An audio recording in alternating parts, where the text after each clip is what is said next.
बीच में माननीय मुख्यमंत्री महोदय श्रीमान अशोक गहलोत जी सर पधारे हैं। सर का बहुत बहुत स्वागत, अभिनंदन आप सभी के बीच में।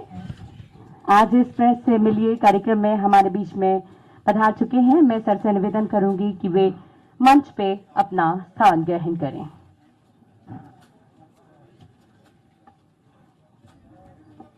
राजस्थान के गांधी और हमारे राजस्थान के मुख्यमंत्री महोदय माननीय अशोक गहलोत जी सर हमारे बीच में इस पिंक सिटी प्रेस क्लब में पधार चुके हैं। सर का बहुत बहुत स्वागत, अभिनंदन। एक बार पुरजोर तालियों की गड़गड़ाहट के साथ पुनः आप सभी के बीच में करना चाहेंगे। मैं सर से निवेदन करूंगी कि वे अपना स्थान ग्रहण करें। साथ ही पिंक सिटी प्रेस क्लब के अध्यक्ष मुकेश मीणा जी एवं महासचिव रामेंद्र सोलंकी जी अपना स्थान ग्रहण करें। तो लीजिएगा नववर्ष की शुरुआत। जैसा कि आप सबको मालूम है कि माननीय मुख्यमंत्री महोदय ने कम्बल वितरण के साथ और सभी जन के साथ, सभी धर्मगुरु, साथ ही साथ एनजीओस, चिकित्सा से संबंधी और हमारे पत्रकार बंधु सभी को साथ लेकर चलने की सोच के साथ वर्चुअल मीटिंग के साथ और आपने शुरुआत की है और अभी आप हमारे बीच में पधारे हैं, जिसमें कि 15 से 18 वर्ष के लिए जो वैक्सीनेशन है उसकी शुरुआत करते हुए तो सर के लिए एक बार जोरदार तालियां आप सबकी तरफ से होनी चाहिए। साथ ही साथ सरकार ने जो 3 साल पूरे किए हैं उस पे भी सर आपको पिंक सिटी प्रेस क्लब की तरफ से बहुत सारी शुभकामनाएं होनी चाहिए, तालियों की गड़गड़ाहट के साथ। बहुत बहुत धन्यवाद। तो लीजिएगा आगे बढ़ते हैं और स्वागत की परंपरा को आप सभी के बीच में आगे बढ़ाना चाहेंगे। मैं सबसे पहले निवेदन करना चाहूंगी पिंक सिटी प्रेस क्लब के अध्यक्ष मुकेश मीणा जी एवं साथ ही साथ महासचिव रामेंद्र सोलंकी जी से कि वे सर का स्वागत करें। सूत की माला के साथ हम सब मिलकर यहां स्वागत करना चाहेंगे और सबसे पहला स्वागत मुकेश मीणा जी और रामेंद्र सोलंकी जी के द्वारा आप सभी के बीच में तालियों की गड़गड़ाहट के साथ। इसी कड़ी में मैं अगला नाम आमंत्रित करना चाहूंगी उपाध्यक्ष महोदय श्री राजकुमार शर्मा जी का।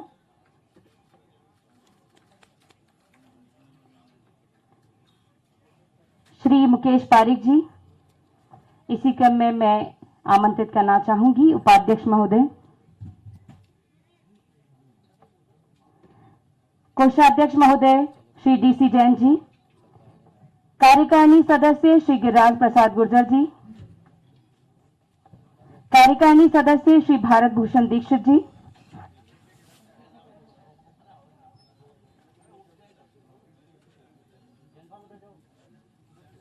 मैं निवेदन करना चाहूंगी इसी कड़ी में कार्यकारिणी सदस्य श्री पुष्पेंद्र सिंह राजावत जी से।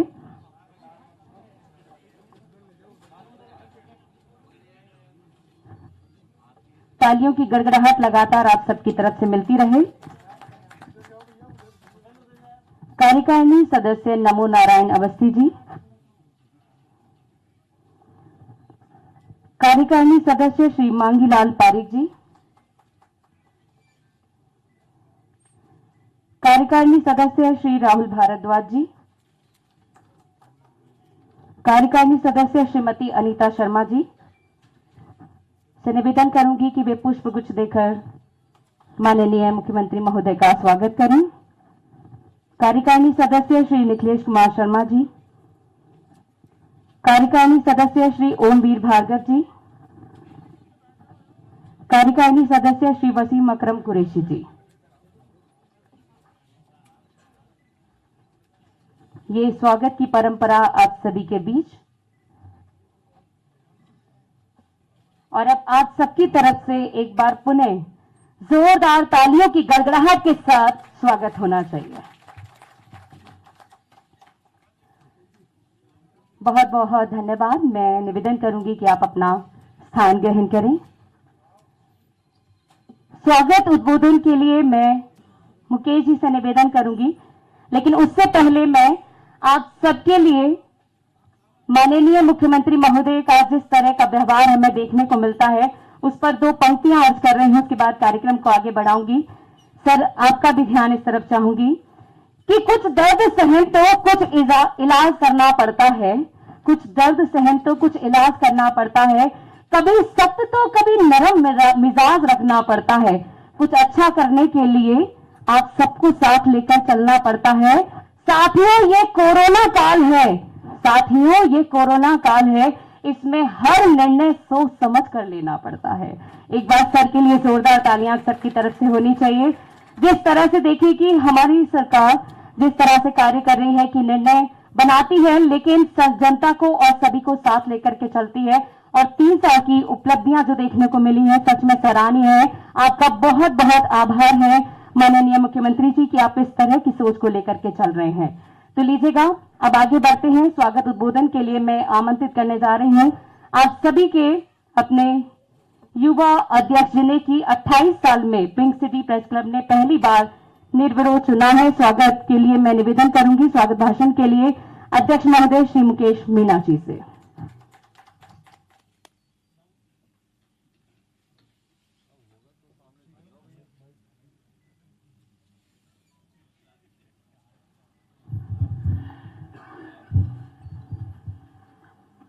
प्रेस से मिलिए कार्यक्रम में माननीय मुख्यमंत्री जी हमारे बीच पधारे।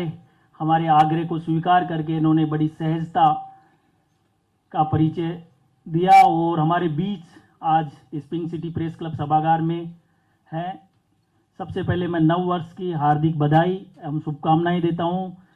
सरकार के 3 साल सफल 3 साल पूरे होने पर प्रदेश को जिस तरह से चहुमुखी विकास और हर क्षेत्र में हर वर्ग को लाभ मिला योजनाओं का, उसी के साथ जो पत्रकारों की समस्याओं का भी ध्यान रखा, उसके लिए तहे दिल से मैं पिंक सिटी प्रेस क्लब परिवार, मेरी टीम और सभी पत्रकार साथियों की ओर से आपका स्वागत अभिनंदन करता हूं।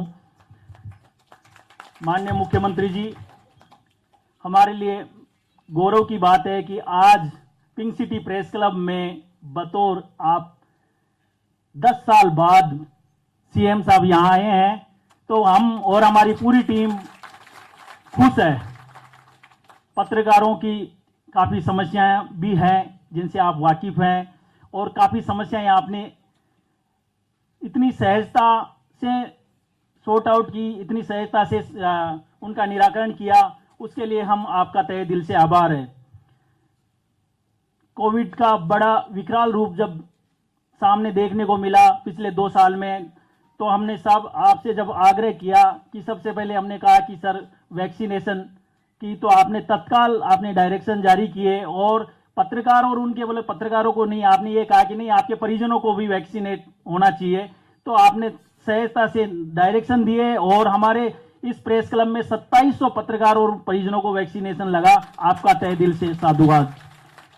साथियों, आज सीएम साहब हमारे बीच में हैं। सीएम साहब ने जब वरिष्ठ पत्रकार पेंशन योजना पिछली सरकार में बंद हो गई थी, हमने आग्रह किया सभी ने, और साहब ने बड़ी दरियादिली और इनकी खुद की दिली इच्छा थी, तो व्हाट्सएप पे एप्लीकेशन लिखे स्वीकार किया। यह देश का पहला उदाहरण है जो 5000 पेंशन स्वीकार की, और तत्काल उसके बाद में राज्य सरकार की दूसरी वर्षगांठ पे आपने 10,000 की, और फिर बजट में जैसे ही बजट में आया तो बजट में उसमें जिक्र नहीं था। हमने सरकार से आग्रह किया, साहब आपसे कहा कि साहब पत्रकारों का जिक्र नहीं है बजट में, रिप्लाई में, उम्मीद है आप करें, लेकिन आपने हमारी बात को रखी और रिप्लाई में 10,000 से फिर 15,000 रुपए आपने पेंशन की। हम तहे दिल से आपका स्वागत करते हैं सर। इसी प्रकार आपने कोविड में जब बड़ी दिक्कत आ रही थी, समस्याएं आ रही थी पत्रकारों को, सबने पत्रकार 24 घंटे विषम परिस्थितियों में काम करते हैं, तो उनकी समस्याओं को ध्यान में रखते हुए आपने एक बड़ी घोषणा की एक्स ग्रेसिया के तहत 50 लाख रुपए, अगर अधिस्वीकृत पत्रकार की डेथ होती है तो 50 लाख रुपए की घोषणा आपने की। इससे बड़ी राहत मिली। साथियों, आपको मैं जानकारी अब भी देना चाहूंगा कि उसमें कुछ अड़चने आ रही थी, लेकिन साहब ने बड़ी उसमें गंभीरता दिखाते हुए डायरेक्शन जारी किए और राजस्थान के 5 पत्रकारों को 50 लाख रुपए की सैंक्शन जारी हो चुकी है। और बाकी जो प्रकरण है, हमारा आग्रह है कि साहब उनको उन पर डायरेक्शन जारी करेंगे और तत्काल जो राहत उनको मिलेगी। कुछ प्रकरणों में कुछ अधिकारियों ने कुछ क्यूरीज मांगी है कि भाई कहाँ काम कर रहे थे, छोटी मोटी दिक्कतें थी, तो सर उसको भी थोड़ा सा प्रमुखता से लें ताकि उन सभी लोगों को राहत मिल सके जो जर्नलिज्म करते हुए हमसे बिछुड़ गए। और पत्रकार कल्याण कोष में आपने 1 लाख से 2 लाख रुपए किया। हमने जो भी फार्म यहाँ से भिजवाए उनको वेरीफाई करके भिजवाए। सभी साथियों को 1 वीक में एक 2 लाख रुपए तक की मदद मिली है, चाहे दुर्घटना हो या और कोई दिक्कत हो, उन सभी को ये सहायता भी आपके द्वारा दी गई है। तो मैं सभी आपने जो कदम उठाए उनके लिए आपका आभार प्रकट करता हूं, बहुत बहुत धन्यवाद करता हूं सर। कुछ समस्याएं हमारी है सर, ये मौका है। पत्रकार आवास योजना बड़ी विकट समस्या है। आपने पिछले कार्यकाल में पत्रकार आवास योजना नाइला सर्जित की और उसमें 578 लोगों को लॉटरी हो गई और लॉटरी के बाद में प्लॉट नंबर भी मिल गए। मैं खुद भी उसमें एक आवंटी था और मेरे पड़ोसी वो किशोर शर्मा जी हैं, पूर्व अध्यक्ष, वो भी बोला कि उन्होंने तो नक्शा प्लान भी तैयार करवा लिया था सर हमने। और सभी को ये उम्मीद थी कि सीएम साहब की वजह से ये हुआ, क्योंकि पहले वाली जो पत्रकार कॉलोनी थी वो भी आपकी ही देन थी, लेकिन किन्हीं कारणों से सर वो अटक गई। अब हम ये चाहते हैं कि जो हमारा वो सपना है वो पूरा हो जाए।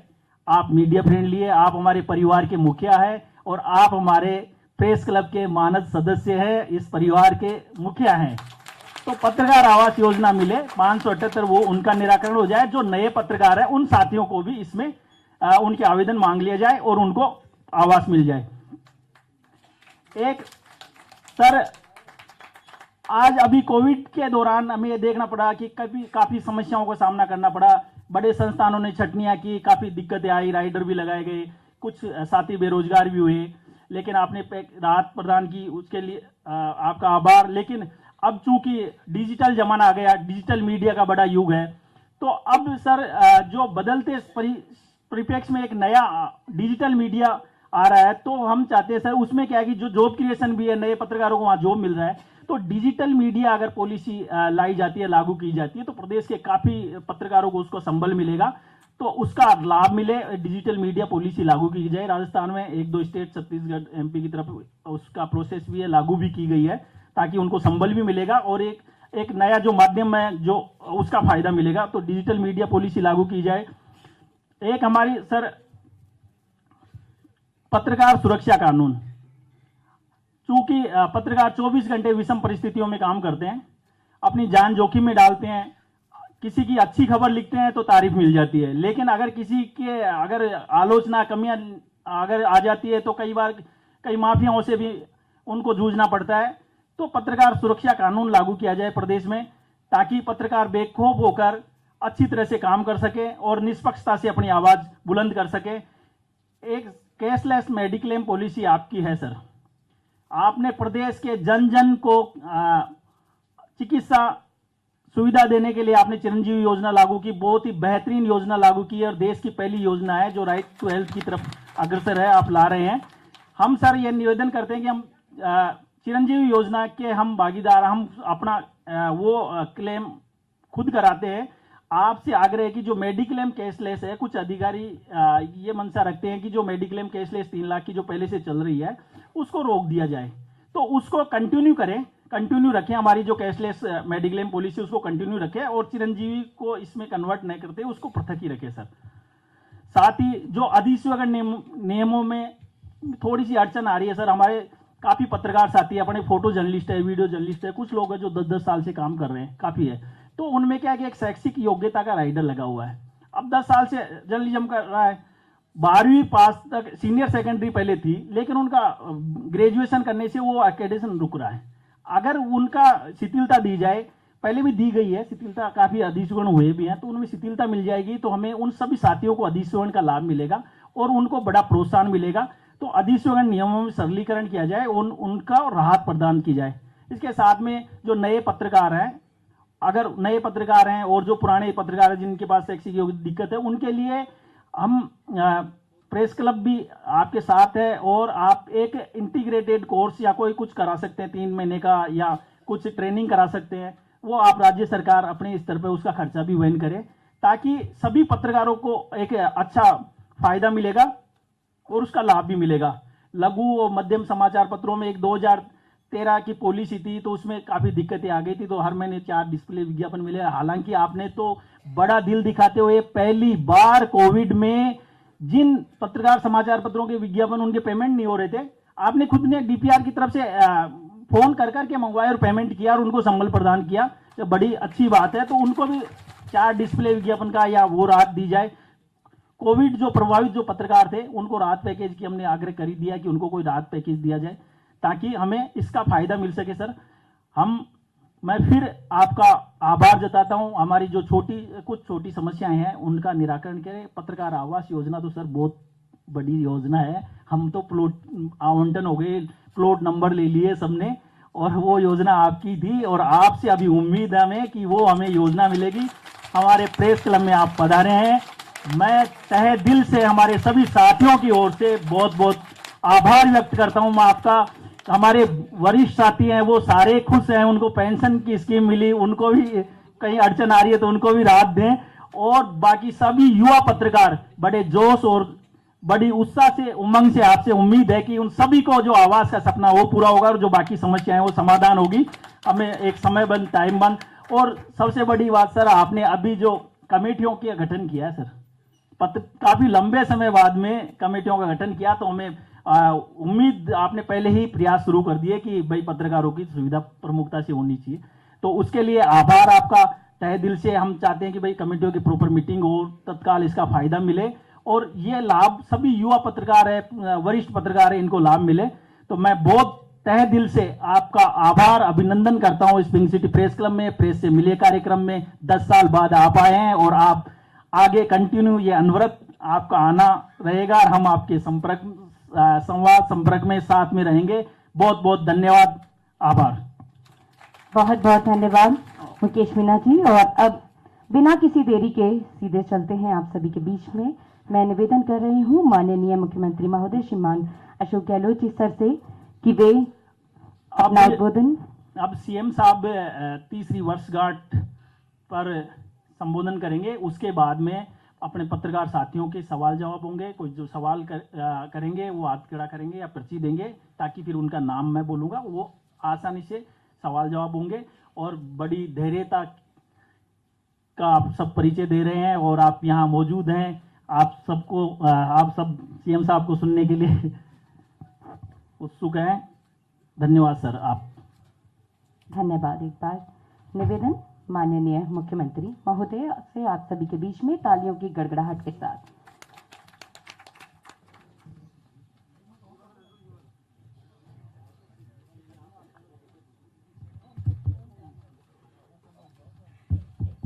बार बार बोल रही है कि तालियों की गड़गड़ा के साथ।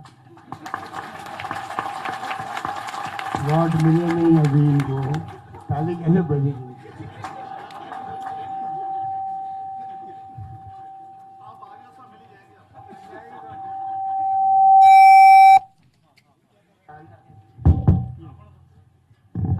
तीन साल की उपलब्धियों के बारे में तो कुछ बातें हो जाएगी। मैं कुछ जनरल बातें करना चाहता हूँ, जैसे आपने की है, आपके अध्यक्ष जी ने, मुकेश मीणा जी ने, राजेंद्र सोलंकी जी बैठे हैं, तमाम आपके कार्यकारिणी सदस्यगण, पदाधिकारीगण। आपने जनरल बातें करी है कि आपकी समस्या क्या क्या नहीं है। मैं भी वहीं से शुरू करता हूँ। एक तो मैं इतना कहना चाहूँगा, पहली बात तो जो आज हॉल भरा हुआ है, ये प्रेस क्लब बनने के बाद पहली बार ऐसा हुआ है। ऐसा हॉल मैंने कभी देखा नहीं था, नंबर 1। नंबर 2 जो है, आप में बहुत उत्साह नजर आ रहा है। और नंबर 3 जो उत्साह नजर आ रहा है, तो इसका मतलब आपकी अपेक्षा मुझसे काफी होगी। और मैं ये कहना चाहूँगा आपको कि जितनी आपकी मुझसे अपेक्षा है, उससे ज़्यादा मैं आपको करना चाहता हूँ। अभी नीचे मीटिंग हो रही थी अध्यक्ष जी के साथ में, तो मेरी बहुत शिकायतें थी। अब ये मुझसे कह रहे हैं 10 साल बाद आप आए, तो कसूर किसका है? मुझे बुलाया कब था? बुलाते मैं नहीं आता, अलग बात है। एक आधी बार आपने कहा होगा, ऐसा नहीं। मैं खुद चाहता हूँ, आज नहीं, बचपन से जब से मैंने राजनीति शुरू की है, मेरा रिश्ता प्रेस के साथ में बहुत ही पवित्र रहा है, पावन रहा है। मैंने कभी जो है ना उनको खिलाया पिलाया, ना दारू पिलाई उनको, बल्कि चाय भी उन्होंने पिलाई हुई मुझे। आप सोचिए, बाद में कह रहा हूँ, बहुत गंभीरता से कह रहा हूँ कि चाय भी मुझे, पत्रकार मित्र जो बैठते थे हम लोग बचपन में, तब से लगा करके हमेशा जब कोई मौका लगा तो चाय पीने जाते थे ना, तो पेमेंट वो करते तो मुझे दिक्कत नहीं होती थी। कहना मतलब रिश्ता है ये, पेमेंट तो मैं भी कर सकता, कोई कर ले, पर इतना पवित्र रिश्ता रहा मेरा। तो आप सोच सकते हो 20 साल पहले जब मैं मुख्यमंत्री बना, तब से आज तक मैं उस रिश्ते को निभाने की कोशिश कर रहा हूँ। इसलिए मैं हमेशा ध्यान रखता हूँ खुद आगे बढ़ कर के कि भाई मैं क्या कर सकता हूँ, क्योंकि आपकी भूमिका मैं कम नहीं मानता।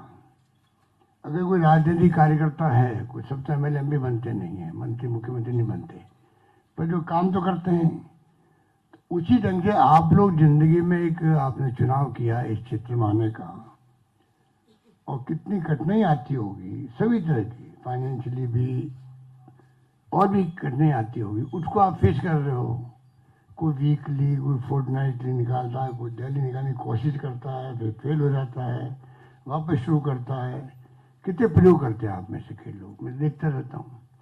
तो कहने का मतलब आपकी जो जमात है उसको मैं बहुत महत्व देता हूँ। जितना शायद आप नहीं सोचते होंगे उससे ज़्यादा मैं महत्व देता हूँ, और बिना आपके कहे हुए देता हूँ, और दिल से देता हूँ, क्योंकि वास्तव में आप उसको डिजर्व करते हैं। ये स्थिति में मैं चल रहा हूँ। अब क्या होता है, कोई कम्युनिकेशन गैप है, क्योंकि मैं जब आया था 20 साल पहले, तब मैंने जो शुरुआत करी थी, जब अभी इसका जिक्र करे थे मेडिकल का भी और अन्य योजनाओं का, तो मैं वो व्यक्ति हूँ जो शायद आप मेरे कोई साथी बैठे हैं पुराने लोग, उनको मालूम होगा, पत्रकार कल्याण कोष मैंने खुद ने बनाया, किसी ने मांग नहीं करी थी। ये तो मांग करो, ज्ञापन दो, पीछे पड़ो, और फिर सरकार फैसला करे।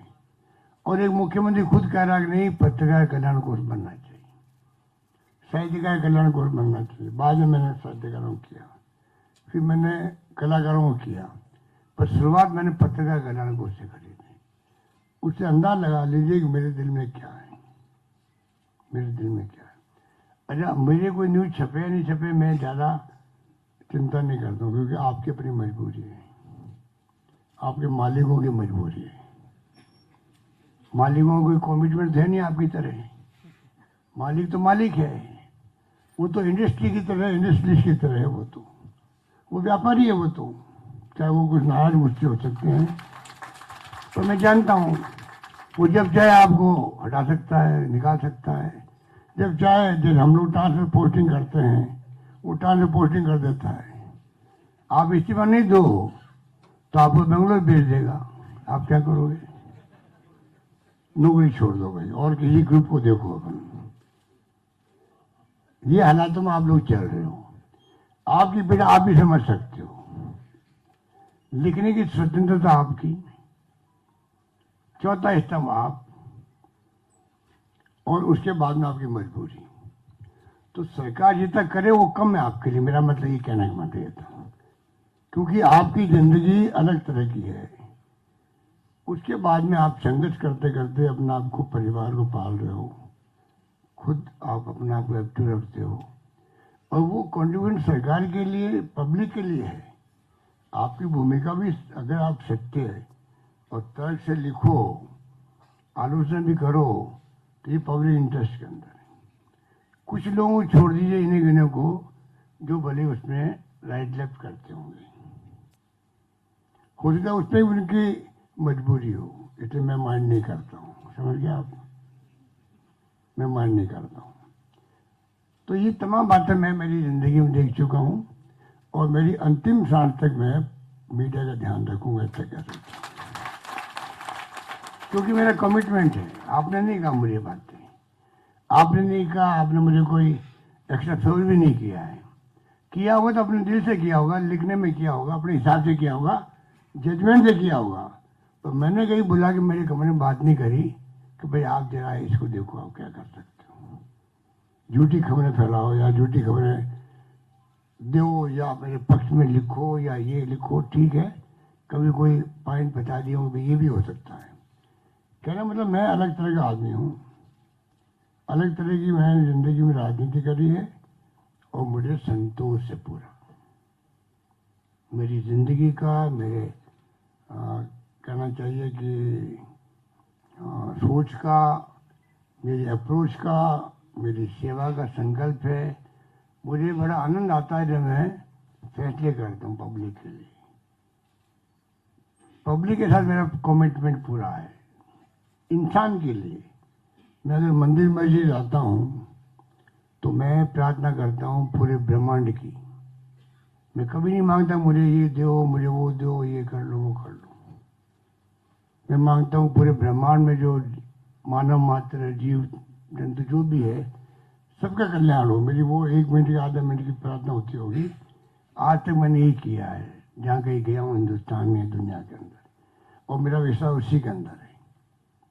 मेरा विश्वास उसी के अंदर है। मैं नहीं मानता कि सीमाओं के साथ में भगवान बदल जाते हैं। देश की सीमाओं के साथ भगवान बदल रहे दुनिया के अंदर। कभी होता है ऐसा? कभी भगवान कोई है, शक्ति तो एक है। कोई हिंदू, मुस्लिम, सिख, ईसाई, फारसी जन कोई हो, सबका एक ही भगवान है। और उसके लिए मैं प्रार्थना करता हूँ तुम सबका कल्याण कर, कोई शक्ति है तो मेरी अलग तरह की अप्रोच है। उस अप्रोच चलते रहता। मैं 30 बार मुख्यमंत्री बन गया हूँ। 3 बार केंद्रीय मंत्री, इंदिरा गांधी, राजीव गांधी, नरसिम्हा राव जी। 3 बार मैं प्रदेश कांग्रेस अध्यक्ष बना और 3 बार बना हूं मैं AICC का महामंत्री और 3 बार आपकी दुआओं से बना हूं मुख्यमंत्री। मैंने एक मीटिंग में कहा अभी कि राजस्थान में हमारी कांग्रेस में एकमात्र मेरी जाति का MLA है और वो मैं खुद ही हूं। और फिर भी आप लोग छत्तीसगढ़ कांग्रेस लोग मुझे प्यार करते हो, प्रदेशवासी विश्वास करते हैं। तो इससे बड़ी पूंजी मेरी जिंदगी में क्या हो सकती है? इससे बड़ी पूंजी क्या हो सकती है? मैं अकेला हूं और मुझे आप लोग बर्दाश्त करो राजस्थान के अंदर। और मैं उसी रूप में चाहता हूं कि मैं सेवा करता रहूं। आगे क्या होगा देखी जाएगी, पर आज वर्तमान में मैं क्या कर सकता हूं, मैं लगातार कर रहा हूं। अब मुझे कई लोग पता नहीं वो चाणक्य पता नहीं क्या क्या कहते रहते हैं। मैं कोई चाणक्य वाले कुछ नहीं हूं। मैं सच्चाई पे चलता हूं और मेरा काम चल जाता है। सत्य ईश्वर है, जो गांधी जी ने कहा था, ट्रूथ इज गॉड और गॉड इज ट्रूथ। मेरा उसमें बहुत बड़ा यकीन है। अगर आप सत्य हो, सत्य का कोई विकल्प नहीं है। झूठ के विकल्प कई होते हैं, सत्य का विकल्प नहीं है। इसलिए सत्य को ईश्वर कहा गया है। तो मैं उस रूप में ही जिंदगी बिता रहा हूँ, बिताता रहूंगा और अपना काम करता रहूंगा। और कोई पॉइंट है इधर?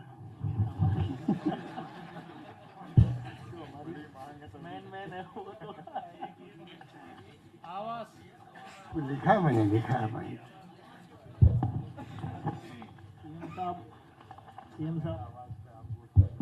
सीएम साहब आ गए तो आप इंतजार करो, कर ही रहे हैं कुछ।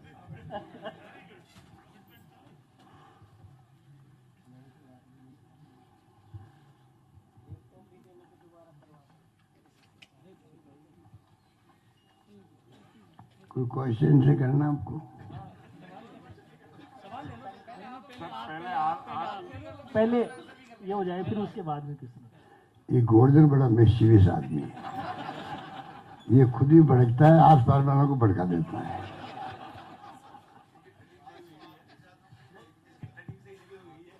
क्या? अच्छा, वेरी गुड। कातिल भी होता तो ये होगी।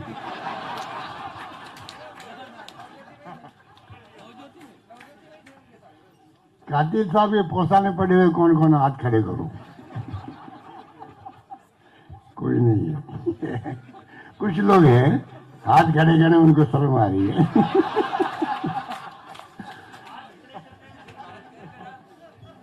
देखो कातिल साहब कुछ भी है, पोशाक तो उनकी है। देखो उस पोशाक में कई बच्चे निकले हैं, बड़े हुए हैं, आगे बढ़ते जा रहे हैं कहीं न कहीं पर। ये तो कहना पड़ेगा उस व्यक्ति के बारे में कि वो कैसी फितरती आदमी है, परंतु वो है वही है। बताइए बाबू, देसी सो है, कहाँ से वो पत्रकार बुलाता है, मुंबई से बुलाता है, दिल्ली से बुलाता है, जयपुर से बुलाता है, बताइए आप, और आराम से बैठता है और क्वेश्चन से करवाता है। क्या चाहते बताओ आप?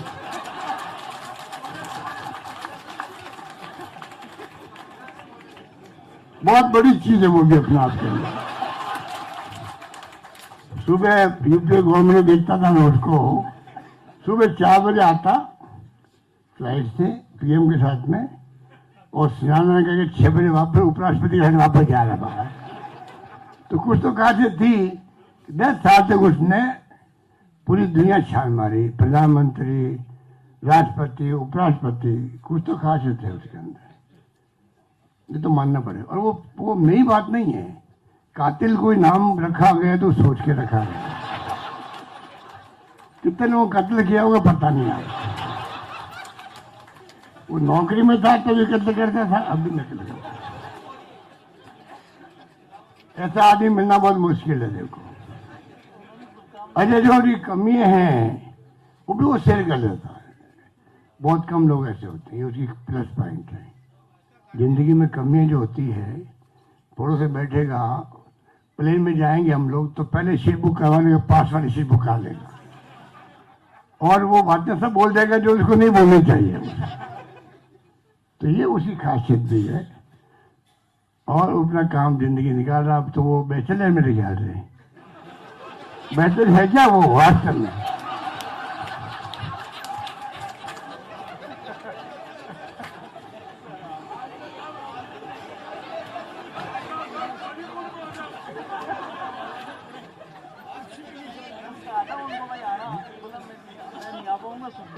मेरी शुभकामनाएं है।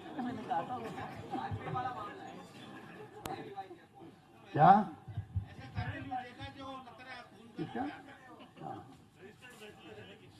नहीं, वास्तव में मैं उसकी खूबी की तारीफ कर रहा हूँ, मैं दिल से कर रहा हूँ। आप लंदन चले जाओ, उसका गुलदस्ता पहुंच जाएगा वहां पर, तो कुछ तो खासियत है उसके अंदर।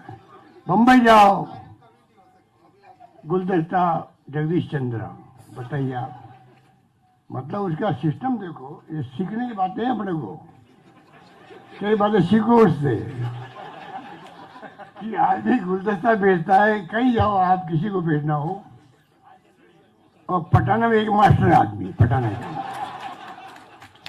मैं उसको देख रहा हूँ 30 साल से।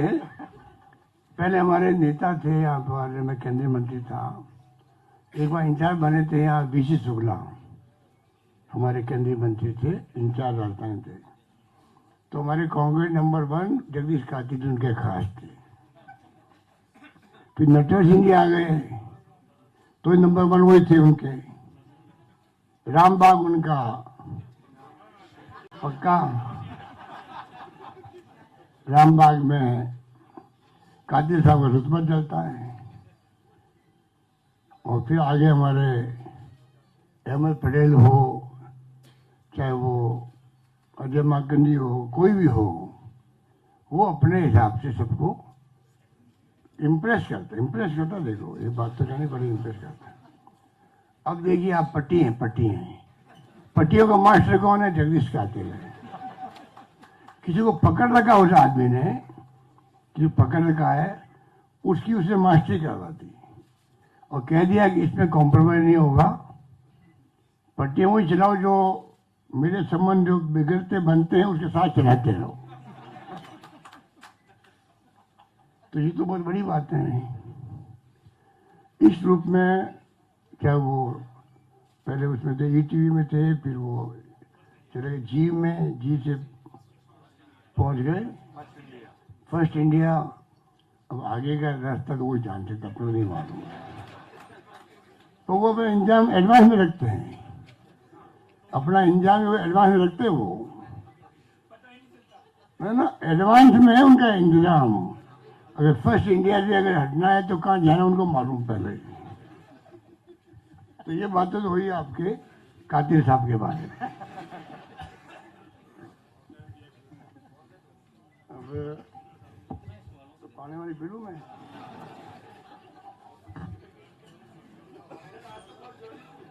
कोरोना के बाद में थोड़ा ध्यान रखना पड़ता है कि क्या क्या करना है। पोस्ट कोविड आप भी ध्यान रखना।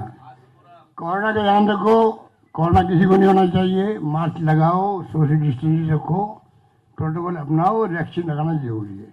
मैं उम्मीद करता हूँ इस हॉल में बैठे हुए सब लोगों ने वैक्सीन लगाई होगी। जिसने नहीं लगाई है, नहीं जिसने नहीं लगाई वो हाथ खड़ा करे। सबने लगाई है, वेरी गुड, बहुत जरूरी है वो बहुत जरूरी है। देखो आप भी मीडिया वाले लोगों को मैं अपील करूंगा, पब्लिक को आप घुस जाओ पब्लिक में। जैसे चेंज योजना है, इसमें क्या राजनीति हो सकती है। अगर हर परिवार को 5 लाख का, अभी मुझे कोई मिल गया था 2 लाख का मेरा बिल बना। मैं एक प्रोग्राम गया, वहीं से आया हूँ मैं अभी स्कूल में। 2 लाख का बिल बना मेरा, 130 रुपये कोई पता नहीं वो का ही कहता है, उसके लगा मेरा। कहने का मतलब इतनी अच्छी योजना है, उसको आप लोग जो है प्लीज आप उसको जितना कर सको उस पर लिखो भी और फैलाओ। नंबर 2 मेरी प्रायोरिटी है उड़ान, नैपकिन की। नैपकिन जो है आप और हम कल्पना नहीं कर सकते। गांव की जो महिलाएं हैं, उनकी क्या बीतती होगी, कितनी बीमारियां फैलती होगी। बांझपन आता है उसमें, बच्चे पैदा नहीं हो सकते बाद में, उनके इन्फेक्शन होते हैं, वो समझती भी नहीं है। और मुझे उसके लिए फिल्म देखनी पड़ी है, पैटमैन। अभी मैंने वो फिल्म देखी, मैंने अभी 5-6 दिन पहले। मैं फिल्में देखता नहीं हूँ, 15-20 साल हो गए थे। तो मैंने कहा उड़ान मैंने शुरू की है, तो मैं खुद उड़ान में कम से कम जानकारी प्राप्त करूँ भाई ये फिल्म क्या थी। तो मैंने फिल्म देखी। तो मैं उसके लिए आपसे अपील करूँगा कि आप उड़ान योजना को लॉन्च करो बहुत शानदार तरीके से। ये मेरे दिल से मैं कह रहा हूँ, इसको मैं बहुत उड़ान के रूप में ले आना चाहता हूँ कि राजस्थान के अंदर हर परिवार में चेंज आ जाए। और इसका जो स्थिति बनती है कुछ सोच नहीं सकता। तो एक मौका है, सरकार ने एक बार जब लॉन्च किया है और प्रॉपर वे में किया है, तो इसको उसी रूप में आप लोग इससे करो। दवाई फ्री योजना है या जो भी है वो तो आपको मालूम ही है। और मुझे कुछ कहना है क्या?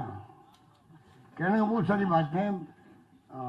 पानी की डीजेम योजना चल रही है हमारी, करीब 50,000 से ज़्यादा स्वीकृति जारी हो गई है। पर उसमें 45% राजस्थान का है, 45% भारत सरकार का पैसा होता है, 10% गाँव वालों को देना पड़ता है। पर मैं जो अब कहना चाह रहा हूँ आपको, भारत सरकार को मैं कहना चाहूँगा कि प्लीज़ आप देश के अंदर राज्यों को मजबूत करो। कोरोना के बाद में और ज़्यादा आवश्यकता है कि राज्यों की वित्तीय स्थिति मजबूत रहे। वो उल्टा काम कर रहे हैं, फिर वो उल्टा काम कर रहे हैं। इसलिए मैं चाहूँगा कि जिस रूप में उनकी पॉलिसी है, वो पॉलिसी ऐसी होनी चाहिए कि राज्यों को आगे मदद करे, बजाय कि उससे नीतियाँ उल्टी नीतियाँ हों। अभी जैसे जितना ही फाइनेंशियल ट्रांजेक्शन से पहले स्कीमों के जो कहलाती CSS, सेंट्रल स्पॉन्सर स्कीम, उसके अंदर जो है 80-20, 60-40, 90-10 ऐसी योजनाएं थी। अब सबको उन्होंने कर दिया है 50% कर दिया। तो उससे आप समझ सकते हो कि भार जो पड़ गया राज्यों पर पड़ गया। एक्साइज जो थी पेट्रोल डीजल की, मैंने पहले भी आप लोगों को कहा था, 3 तरह की एक्साइज लगती है वहां पर। एक है बेसिक एक्साइज ड्यूटी, एक है स्पेशल एक्साइज ड्यूटी, एक है स्पेशल एक्साइज ड्यूटी। तो बेसिक, एडिशनल और excise special. Basic excise duty में जो पैसा इकट्ठा होता था वो पूरे राज्यों को बढ़ता था, आपस के सब राज्यों को बढ़ता था, चाहे कोई पार्टी सरकार हो। उन्होंने क्या किया है, बेसिक को तो कम कर दिया है, 5 पैसे में लिया है मान लो, और जो स्पेशल है या एडिशनल है उसको उन्होंने 100 में ले गए, मतलब बढ़ा दिया उसको। एग्जाम्पल दे रहा हूँ। तो उससे वो पैसा राज्यों को नहीं मिलता है, तो और घाटा हो गया। तो CSS का शेयर और साथ में कर दिया। अब GST उनके हाथ में है, कई बार वो टाइम पे देते, कई बार नहीं देते हैं। अभी 6,000 करोड़ रुपये नहीं दे राजस्थान को। राजस्थान को अभी इसमें कोरोना के काल में भी 20,000 करोड़ रुपये कम हो गए हमारे रेवेन्यू। 6,000 करोड़ उसके अंदर GST के भी। तो ये जो भारत सरकार की नीति है, मैं समझता हूँ उसमें बदलाव लाने जा सकता है। फाइनेंस कमीशन जो था उसने 32% जो राज्यों को हिस्सा देना था केंद्र को, उसको 42 कर दिया उन्होंने।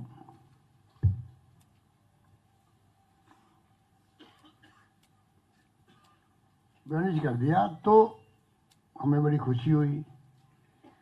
तो उन्होंने उसका तरीका दूसरा निकाल दिया, जिससे कि हमें कोई फायदा नहीं मिला उसका। ये जो मैंने अभी आपको बताया, CSS वाला, एक्सेस वाला, उन्होंने वापस बदल दिया, रेशियो बदल दिया, तो वापस वो आ गया। इस प्रकार के हालात हम लोग चल रहे हैं। फिर भी राजस्थान सरकार ने बहुत अच्छा मैनेजमेंट किया है, ये मैं कह सकता हूँ। आप भी देख रहे हैं, बजट पिछली बार आया वो शानदार बजट आया था। कोई किसी को उम्मीद नहीं थी कोरोना काल में ऐसा बजट आ सकता है। हमने प्रयास किया कि हमारा राजस्थान आगे बढ़े, पिछड़ा क्यों रहे। कैसी भी स्थिति है तो उसको हमें मैनेजमेंट के द्वारा आगे बढ़ाना चाहिए। तो अच्छा बजट पेश किया, अच्छी स्कीम लेके आए। और मुझे इस बात की खुशी है कि जो स्कीम हमने अनाउंस की थी उसमें लोगों ने देखा वो अनाउंसमेंट हो गया, पता नहीं इम्प्लीमेंट होगी कि नहीं होगी। जिससे मैं मिलता हूँ MLA से, पहली बार एक MLA कह रहा साहब आपने खाली घोषणा नहीं करी, जो घोषणा करी मेरे क्षेत्र में लागू हो गई, टेंडर हो गए या प्रोसेस काम भी शुरू हो गया। अधिकांश काम हो रहे हैं। ये स्थिति भी है राजस्थान के अंदर 3 साल के अंदर। 1 साल काम करने का मुझे मौका मिला, 2 साल चला गया कोरोना के अंदर। 460 VC मैंने करी है गवर्नेंस के लिए। 100 से अधिक तो हुई होगी, खाली कोरोना को लेके हुई होगी। पर मैंने अनुभव किया कि ये वीडियो कॉन्फ्रेंसिंग के माध्यम से आप सब कुछ काफ़ी कुछ कर सकते हो। आप आराम से पूरी रात में एक साथ बात कर लो। बल्कि मैं तो यहाँ से कहूँगा कि वो तो एक जो की बात है, पब्लिक में तो जाना ही चाहिए। मुख्यमंत्री को, मंत्रियों को, MLA को रूबरू होना चाहिए, होंगे भी कोरोना के बाद में। परंतु संयोग से मैं समझता हूँ कि 500 करोड़ बच गए होंगे। टेंट फैंट जो पैसे लगते हैं, हालांकि टेंट वाले दुखी हो बेचारे, उनकी इनकम कम हो गई। परंतु ताम जाम जा रहे हैं, मंत्री आ रहे हैं, अधिकारी जा रहे हैं, आ रहे हैं, लाखों करोड़ रुपये खर्च होते हैं। वो पैसा बच गया हमारा। पर गवर्नेंस में कोई कमी नहीं आने दी हमने। गवर्नेंस में बेस्ट गवर्नेंस हमने राजस्थान को देने का प्रयास किया है। बेस्ट मैनेजमेंट किया हम लोगों ने, जिसकी ख्याति पूरे राजस्थान में, देश में नहीं बल्कि दुनिया के मुल्कों में राजस्थान का नाम हुआ है। चाहे बिरोड़ा मॉडल से हुआ हो, चाहे रामगढ़ मॉडल से हुआ हो, और चाहे मैनेजमेंट से हुआ हो। अभी हमने दबाव दिया सरकार पर, जब उन्होंने राज्यों में छोड़ दिया कि आप वैक्सीन लगाओ खुद खरीद करके। हमने 3,000 का बजट अलग किया उसके लिए, परंतु साथ में लड़ी हम लोगों ने। आखिर में प्रधानमंत्री जी को कहना पड़ा हम खुद लगाएंगे। राज्य लगा भी नहीं सकते थे, क्योंकि कई मुल्कों ने कह दिया कि हम आपको नहीं देंगे राज्यों को, हम तो केंद्र सरकार को दे सकते हैं वैक्सीन। तो वो आखिर के अंदर उनको मानना पड़ा। अभी हमने पहला लेटर मैंने लिखा प्राइम मिनिस्टर को 1.5-2 महीने पहले कि आप जो है आप बूस्टर डोज लगाओ। WHO कह रहा बूस्टर बूस्टर बूस्टर 3 बार लिख रहा हूँ कि भाई आप बूस्टर में जाओ, उसका इफेक्ट कम होता जाता है वैक्सीन का। बच्चों के वैक्सीन लगाने के लिए कोई 100 मुल्क ने लगाना शुरू कर दिया है, बल्कि 5 साल के बच्चों ने शुरू कर दिया है। उसका हमने दबाव बनाया। प्राइम मिनिस्टर ने अभी घोषणा करी, संदेश देके उन्होंने की है 15 साल से करी है। मीडियम आ रहे थे 12 का आ रहा था उस वक्त में, 7 साल चल रहे थे, कोई कन्फ्यूजन था। अब 15 के शुरू हुआ, मैं अभी वही करके आया हूँ लॉन्च। कहने का मतलब ये है कि आज भी मैं प्रधानमंत्री से मांग करना चाहूँगा कि आप तैयारी रखो। अभी 60+ किया है, मोबिलिटी है, बीमार है, तो उसके लिए करो आप, डॉक्टर वॉक्टर जो भी प्रोसेस है, जरूरत नहीं है। आपकी तैयारी होनी चाहिए, सबको बूस्टर डोज लगे। जब सबको बचाना हम लोगों को, तो उसके अंदर इफेक्ट कम होता है, सबको मालूम है। और वैक्सीन एकमात्र इलाज है दुनिया के अंदर जिंदगी बचाने का, ये सिद्ध हो चुका है। वैक्सीन से मृत्यु नहीं होती है। मेरी 2 वैक्सीन लगी हुई थी, मुझे कोरोना हो गया तो मैं बच गया। और अगर वैक्सीन नहीं है तो आपकी संभावना बढ़ जाती है कैजुअलिटी की। अगर सबको मालूम है, आप भी तो बीमार पड़ गए थे, कोरोना हुआ था आपको भी। बड़े भाई को सॉरी, आप बीमार तो थे अभी शायद, बीमार नहीं थे आप? प्लीज भगवान करे कभी बीमार पड़ो ही मत आप। वो भाई की बात हो रही, मैंने बात की थी आपसे, इसलिए मुझे याद है।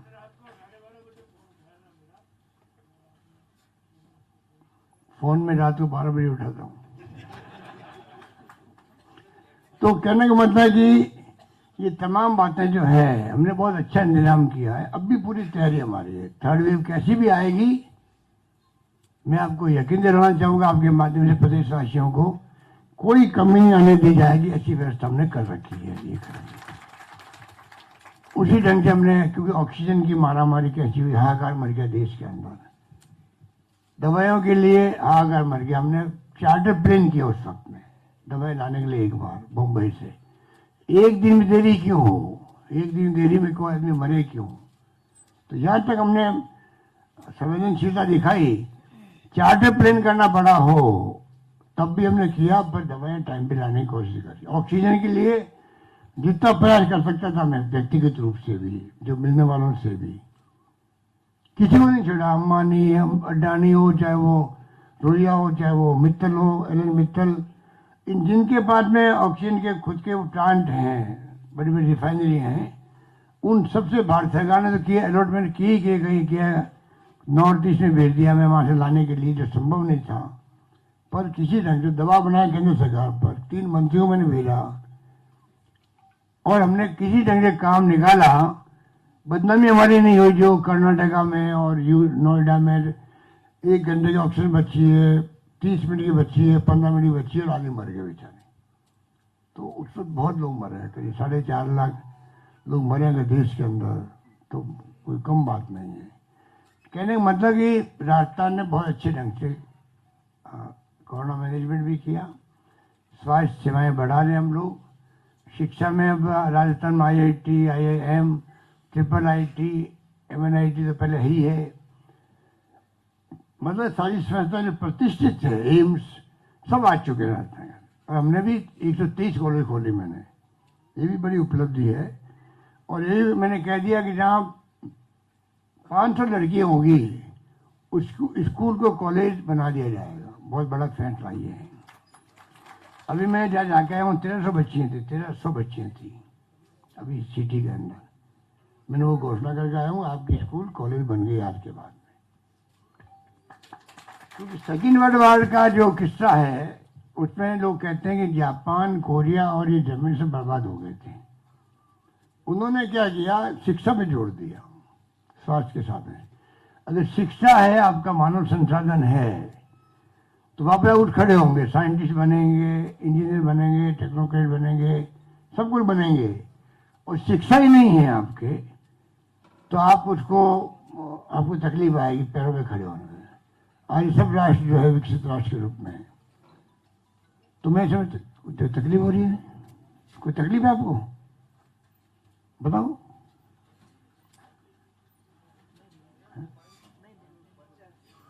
भैया मोबाइल साइलेंट कर लो अपना।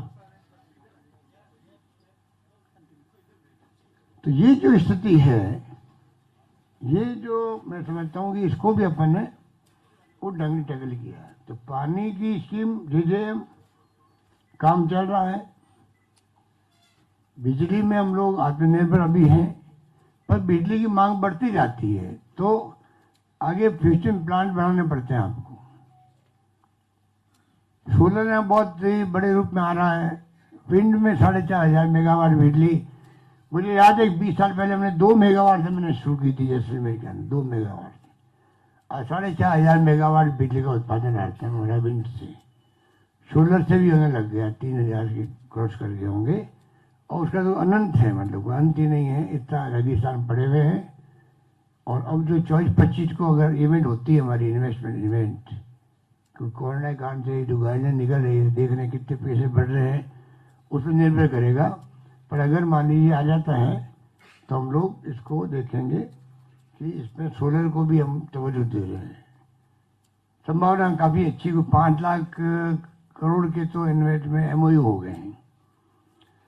एमओयू होने के बाद में गुजरात, वाइब्रेंट गुजरात देखता हूँ मैं, 12% लोग मुश्किल से आते हैं वहाँ पर इन्वेस्टमेंट करने के लिए।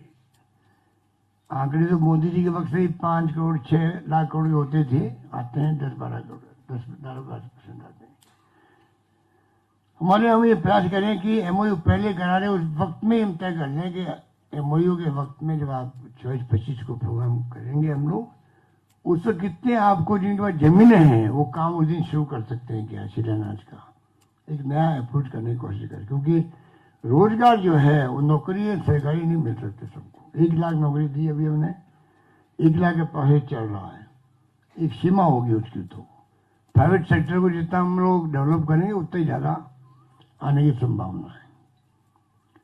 तो ये तमाम बातें, पानी, बिजली, शिक्षा, स्वास्थ्य का मैंने बता दिया आपको।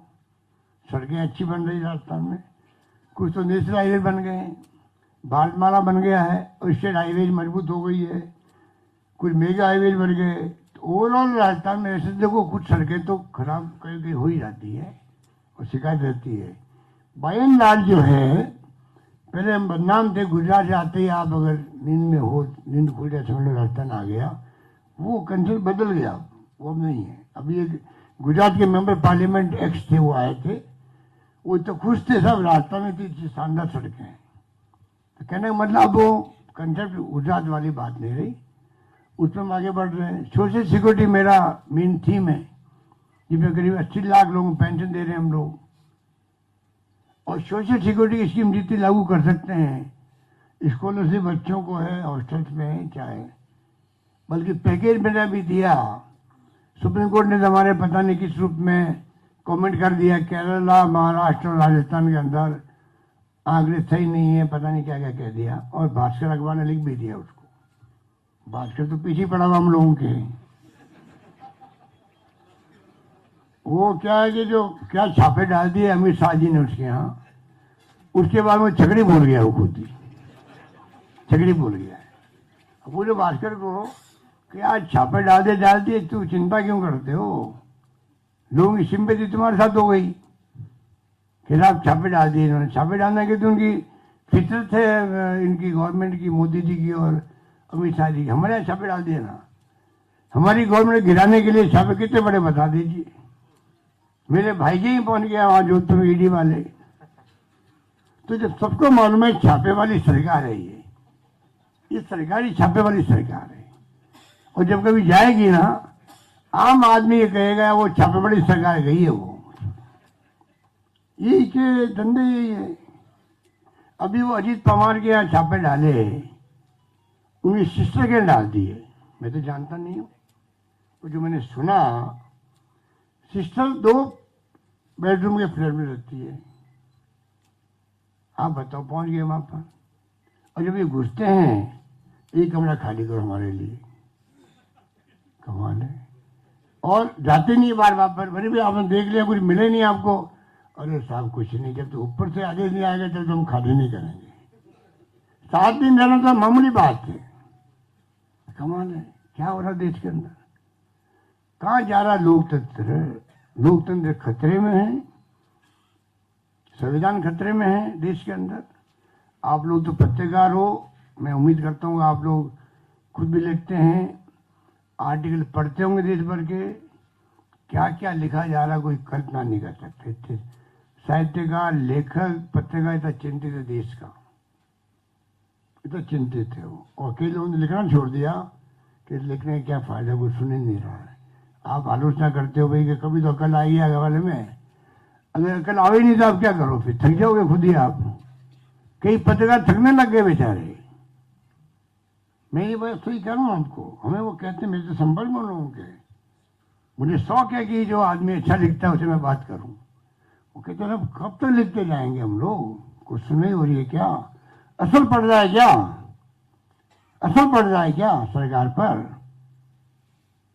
असहमति हो आप में, आप देश थोड़ी हो।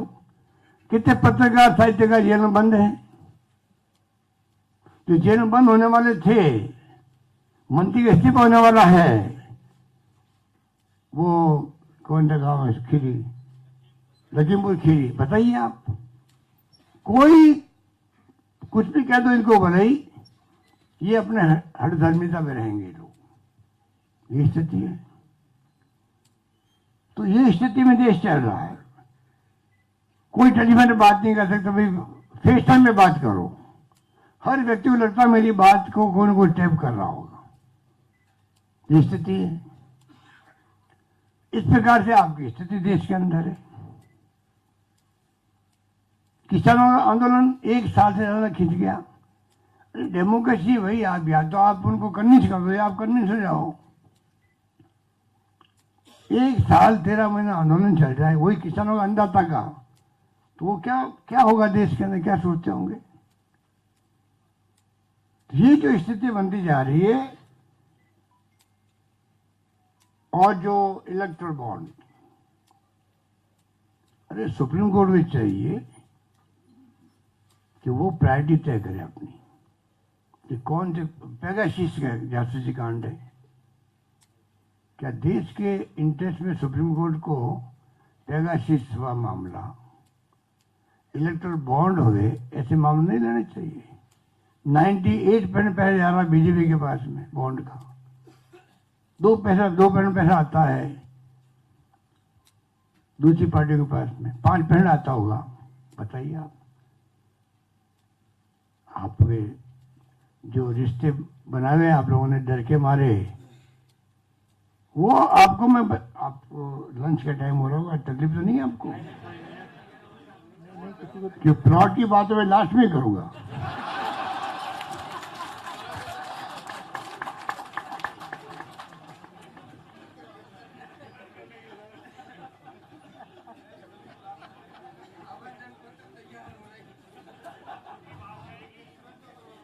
मैं क्या बात कर रहा हूँ, पेगासिस। अब बताइए, सुप्रीम कोर्ट को नहीं चाहिए क्या कि पेगासिस को प्रायोरिटी मिले?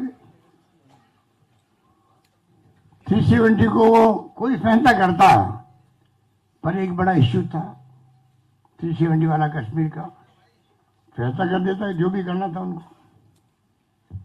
ये जो इलेक्ट्रल बॉन्ड का है, क्यों फैसला क्यों नहीं कर रहे हैं? पार्टी बर्बाद हो रही है। अगर विपक्ष बर्बाद होगा देश के अंदर तो क्या होगा देश का? आज तो बीजेपी वाले कहने लगे हैं कि कांग्रेस मजबूत रहनी चाहिए। ये स्थिति है देश के अंदर। बीजेपी का मतलब जो भी समझदार व्यक्ति है, चाहे बीजेपी माइंडेड है, प्रो बीजेपी है, कुछ बीजेपी खुद के लोग भी होंगे, विपक्ष मजबूत रहना चाहिए। आप उनको खत्म करने के लिए तो हम कांग्रेस मुक्त भारत बनाएंगे, और मैं कहता हूं ये कांग्रेस मुक्त भारत बनने वाले खुद मुक्त हो जाएंगे। कांग्रेस कभी मुक्त नहीं होने वाले देश के अंदर, इतनी मजबूत पार्टी है। राहुल गांधी के नेतृत्व में लोग समझ नहीं रहे उस व्यक्ति को। उसको जैसे इंदिरा गांधी को बदनाम किया इन लोगों ने, आप में कई लोगों को मालूम होगा, उस जमाने के अंदर इनकी थ्योरी है, नंबर 1 को आप अटैक करो, पार्टी पूरी कॉलेज हो जाएगी। ऐसी पार्टी कांग्रेस पार्टी। राजीव गांधी को नहीं छोड़ा बोफोर्स के अंदर, बोफोर्स तोप ने वहां कारगिल के अंदर काम किया, तो सैनिकों ने राजीव गांधी जिंदाबाद के नारे के साथ में तोप चलाई थी, बोफोर्स तोप चलाई थी। इतनी शानदार वो तोप थी। तो राजीव गांधी को जो मीडिया में जिस प्रकार अभियान चला दिया, सोनिया गांधी विदेशी करते गए। अब सोनिया गांधी को पूरा देश कह रहा भाई बहुत ही सम्मानित लेडी है, उनका तो कोई मुकाबले नहीं है, ये लोग कहने लग गए। राहुल गांधी के बारे में सोशल मीडिया में क्या कहने लिखा, मैं 10 महीने उनके साथ रहा हूं, इतना इंटेलिजेंट वो नेता है, समझदार है, सब बातों समझता है। किसी ने क्वेश्चन किया कि बीजेपी खत्म होनी चाहिए, आरजेडी खत्म नहीं होनी चाहिए, वो एक विचारधारा रहेगी। हम अपनी बात कर रहे हैं, हमारी विचारधारा अलग है, उनकी विचारधारा अलग है। इस सोच का आदमी हो पर वो चला दिया उसके बारे में।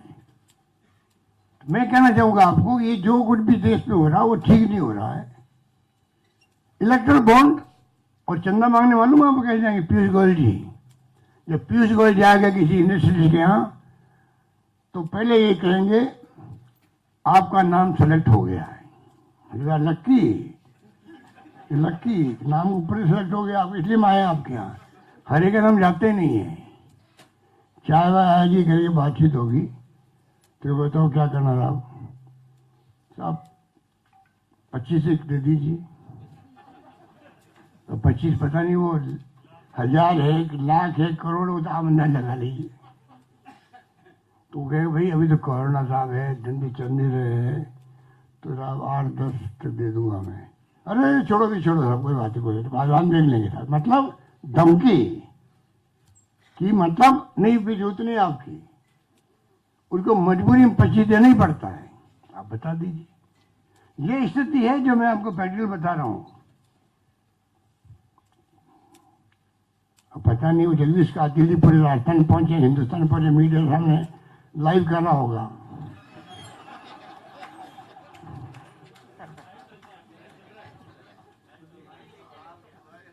तो ये स्थिति है, इस स्थिति में अपन चल रहे हैं।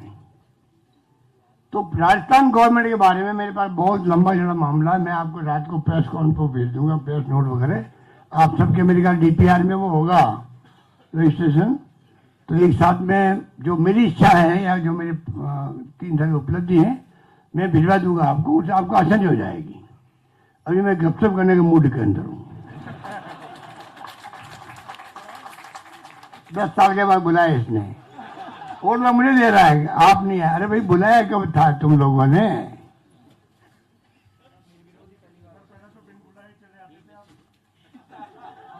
अब भी तैयार हूं मैं, कोई मिलने वाला तो हो। अरे मेरी इच्छा थी, मैंने आपको नहीं कहा कि जब प्रेस क्लब बना मैं बहुत खुश हुआ था। मैं CM नहीं था, मैंने कहा यार अपन भी मेंबर कैसे बन सकते? तो कहा नहीं साहब आप नहीं बन सकते जब तक आप मुख्यमंत्री नहीं बनो। तो मुझे मुख्यमंत्री बनना पड़ा मेंबर बनने के लिए यहाँ पर।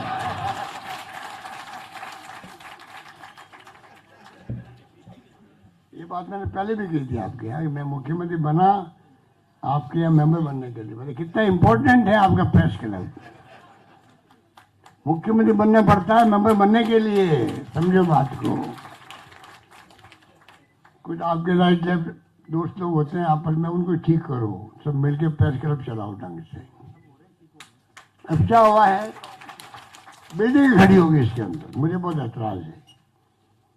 आपका मकान खुद का भी रहते हो आप यहाँ पर, तो खुला एरिया भी हो, 2-3 बेडरूम भी हो, चाय पीने के लिए परिवार के साथ में एक वो थोड़ी जगह होती है, क्या कहते हैं उसको, क्या कहते हैं, जो भी हो सब बातें होनी चाहिए। थोड़ा जगह बड़ी है तो आप थोड़े पार्क वो लगा दो, दोनों लगा दो, अच्छा दिखता है। चारों मेरा आप कमरे कमरे बना दो तो फिर आप क्या रहो उसके अंदर। आपकी प्रेस क्लब की स्थिति वो बन गई। MLA MP फंड है, मना वो कर नहीं सकते हम लोग।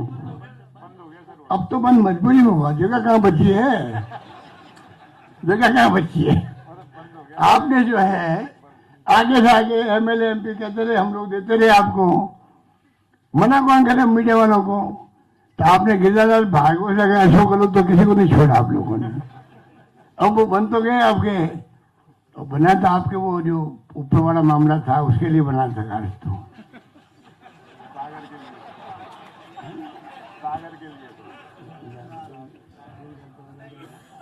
सागर के लिए बना, सागर के लिए बना था। तो ये बनते रहे आपके, तो खूब आपने। पर मेरा आपसे अपील है, जिन कोई करता भी तो छोड़ देना चाहिए उसको, क्योंकि ये लीवर के लिए बहुत खतरनाक है।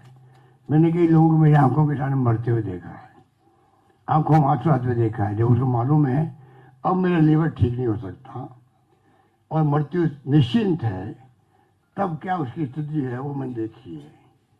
तो कृपा करके आप लोग जो दारू पीते हो सब छोड़ दो, क्योंकि बहुत ही खराब चीज है, बहुत खराब चीज है।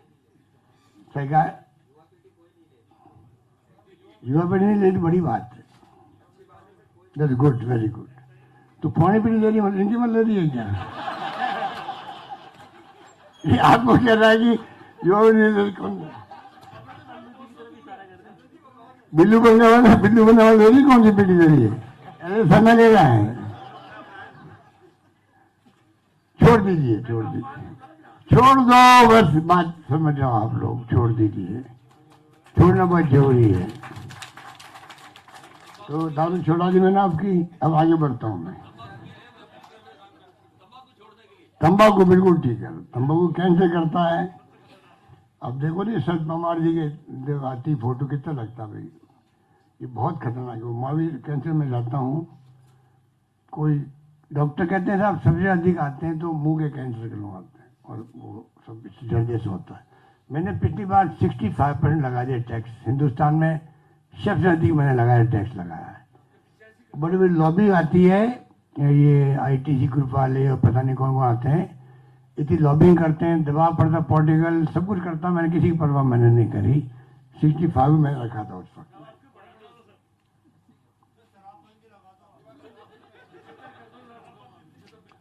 शराबबंदी लगा दूं तो आप जानते हो शराब छूटेगा तो नहीं। अब मैं गुजरात में था 10 महीने, वहां पर करके में शराब लोग पी रहे हैं, बल्कि ज्यादा पीते हैं बड़े ऐसे वो लोग।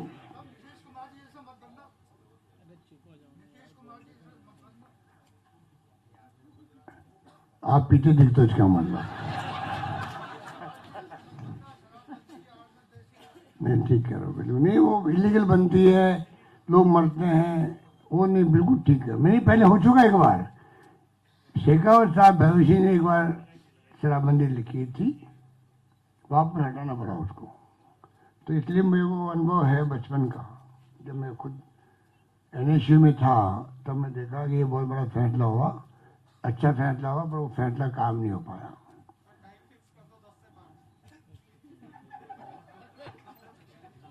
10 से 8 तक है तो खरीदने के लिए है, पीने के लिए थोड़ी, वो घर जाके पियो। और मैंने 8 पिछली बार सरकार बनते ही मैंने रात को 10, 11, 12 बजे बिकती थी शराब, मैंने 8 बजे कर दिया। और मेरी आलोचना भी हुई जब मैंने कहा इलेक्शन में क्या, मैंने वैसे ही कहा कि मैंने इसलिए किया है कि आदमी लेके जाए घर पे, टाइम पे जाके सो जाए पी करके, वरना वो 12 बजे आता है, टक टक करके खोलता दरवाजा, उसकी पत्नी है, बच्चे खोलते, वो गाली गलौज करने ही उतरता है, वे सब बंद करो इसको, मतलब। तो काफी इसका वेलकम हुआ था उस वक्त में।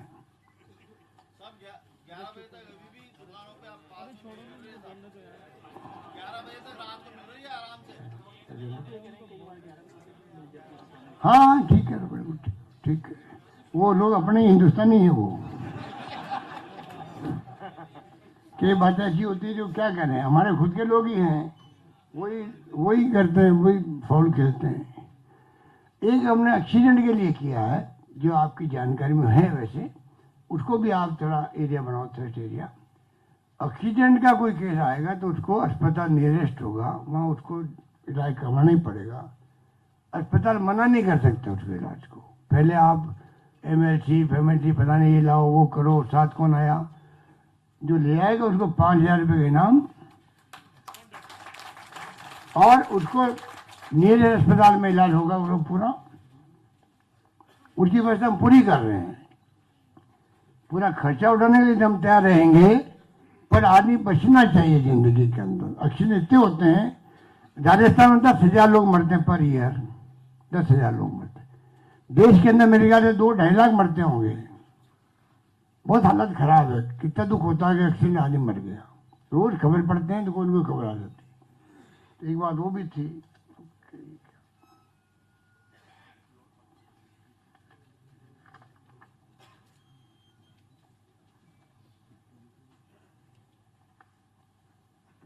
किसानों के लिए हमने जो उनको इमदाद करने की कोशिश की, 90 पैसे बढ़ा नहीं रहे हम लोग, उसी ढंग से उनके जो 1,000 रुपये भी हमने खाते में उनके डाल रहे पर मंथ। उसमें करीब 3-3.5 लाख लोग ऐसे होंगे जिनका बिजली बिल 0 हो गया है, 1,000 रुपये कम बिल आ रहा है उनका। तो एक किसान वर्ग ऐसा है जो कि कई तकलीफ में रहता है, उसके लिए हम ध्यान दे रहे हैं।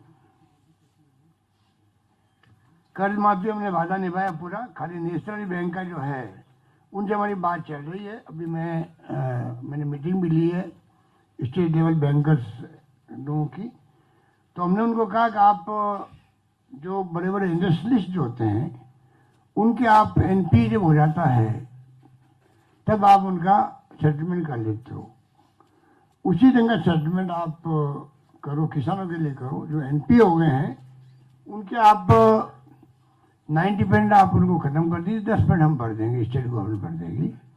पहले भी हमने करीब 30 लाख लोगों का 32 लाख लोगों का हमने कर्जा माफ किया था, सब मिला के 22 लाख तो हमारे वक्त का था। और पिछली गवर्नमेंट का कर्जा जो है माफ तो करने की घोषणा उन्होंने कर दी थी, परंतु पैसा चुकाया नहीं था बैंकों को, तो वो भी हमने चुकाया। यूँ कहते 15,000 करोड़ चुकाए हुए हम लोगों ने कर्जा माफ किया। जो वादा किया राहुल गांधी जी ने उसको हमने निभाया था, परंतु नेशनल बैंक का नहीं हो पाया क्योंकि वो बैंकें भारत सरकार के अंदर में आती है और वो सेटलमेंट करने तैयार नहीं हुई थी। अब भी हमने उनको कहा है, वो हमारा कोशिश जारी है।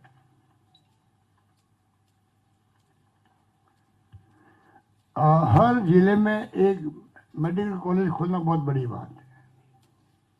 30 जिले में कॉलेज खोल रही है, काम शुरू हो गया उनका, और आने वाले वक्त में मैं समझता हूँ बहुत बड़ा काम होगा वो। और एक जो अंग्रेजी स्कूल खुली है, इंग्लिश स्कूल, उसको बहुत लोगों ने वेलकम किया। लॉटरी खुलने लग गई है एडमिशन के लिए। बच्चे जो है ये बच्चा रिवोल्यूशनरी काम होगा, ये क्रांतिकारी काम होगा कि बच्चे जो है, जैसे मैं खुद इंग्लिश में बात नहीं कर सकता, बचपन से हम खिलाफ रहे अंग्रेजी के कि क्या काम आई हमारे। दक्षिण में उस वक्त में झगड़े होते थे, बोर्ड जला देते थे हिंदी में लिखा हुआ, तमिलनाडु आंध्र प्रदेश वगैरह में। नॉर्थ में जो है अंग्रेजी लिखे बोर्ड हटा देते थे, जला देते थे। उस वक्त में हम पढ़ाई कर रहे थे, तो हमने कहा क्या काम आएगी। आज ये महसूस है इंटरनेशनल लैंग्वेज ये है, आईटी गूगल का ज़माना है, इंटरनेट का ज़माना है। और जो बच्चे पढ़ जाते हैं आईटी वगैरह में, तो उनको लाख 2 लाख 50 लाख 1 करोड़ 2 करोड़ तनख्वाह मिल रही है, उनको पैकेज मिलते हैं, दुनिया भर में जाते हैं। तो हमारे बच्चे पीछे क्यों रहे? तो हमने तय किया कि अंग्रेजी स्कूल एक सरकार खोले, क्योंकि 50,000 1 लाख तन की वो फीस होती है प्राइवेट स्कूल की, वो भर नहीं सकते बच्चे, गरीब बच्चे। तो ये जो काम किया है इसमें लॉटरी खुलने लग गई है, इसको हम और फैलाना चाहते हैं। टीचर्स की कमी है, अंग्रेजी टीचर कैसे मिले, ये हमारा प्रयास है, किस प्रकार से फैकल्टी बन सके। प्राइवेट सेक्टर के हेल्पलेस है, आपने स्कूल तो खोल दिए 1200, लेकिन क्या है शिक्षक का स्तर इतना खराब है कि वो जो जा रहे हैं वो कह रहे हैं सर अब तो हमारे बच्चों को वापस लाएंगे। उनको कह दो वापस ले आए, उनको कलवा दीजिए वापस ले आए उनको, क्योंकि आपका फीडबैक गलत फीडबैक है। एक तो जगह होगा, इतनी बड़ी स्कूल 1200 नहीं खुली अभी 3 साढ़े 300 खुली है। 1200 को हमने कहा है कि हम खोलेंगे जब 5,000 बच्चे मिल जाएंगे, 5,000 बच्चे नहीं 5,000 की आबादी होगी, वहाँ खोलेंगे हम लोग। और उसमें आप ठीक कह रहे हो 5-10% हो सकता है, ऐसी स्थिति हो तो 5% के कारण कि हम पूरी स्कीम खत्म कर दें क्या? इतनी अच्छी स्कीम है ये, इसको हमें सपोर्ट करना चाहिए। और घर में जो बच्चा आपका आता है छोटा 3-4 साल का, मैं देखता हूँ पैसे वालों के यहाँ पर वो बात अंग्रेजी में करने लगे, हम लोगों से भी हम जवाब ही नहीं दे पाते उसको। बच्चा अंग्रेजी में बात करता है, 4th क्लास का 3री क्लास का 2री क्लास का बच्चा भी, क्योंकि वह स्कूल में अंग्रेजी में बात करते हैं लोग। अगर ये स्कीम जो हमने बनाई है, आप देखना 10-15 साल के बाद में गांव के बच्चे इंग्लिश फ्रेंड इंग्लिश बात करेंगे, कितना बड़ा रिवोल्यूशन हो जाएगा बताइए आप। ये तोता साहब जो हमारे पीसी प्रेसिडेंट साहब हैं, उनकी सोच थी ये, पहले हमने उनको सपोर्ट किया पर सोच उनकी थी, वो एक टीचर के लड़के खुद हैं, इसलिए उन्होंने जानबूझ करके इस स्कूल को अनुभव किया और चलाया इसको। हमें सपोर्ट करना चाहिए स्कूल को, और इक्का दुक्का शिकायत आए तो चलती रहेगी। तो जो रेगुलर स्कूलें हैं, कॉलेजेज हैं, वहां भी आपको ऐसे लोग मिल जाएंगे जो भंडारी जी कह रहे हैं मेरे क्लास पढ़ रहे हैं।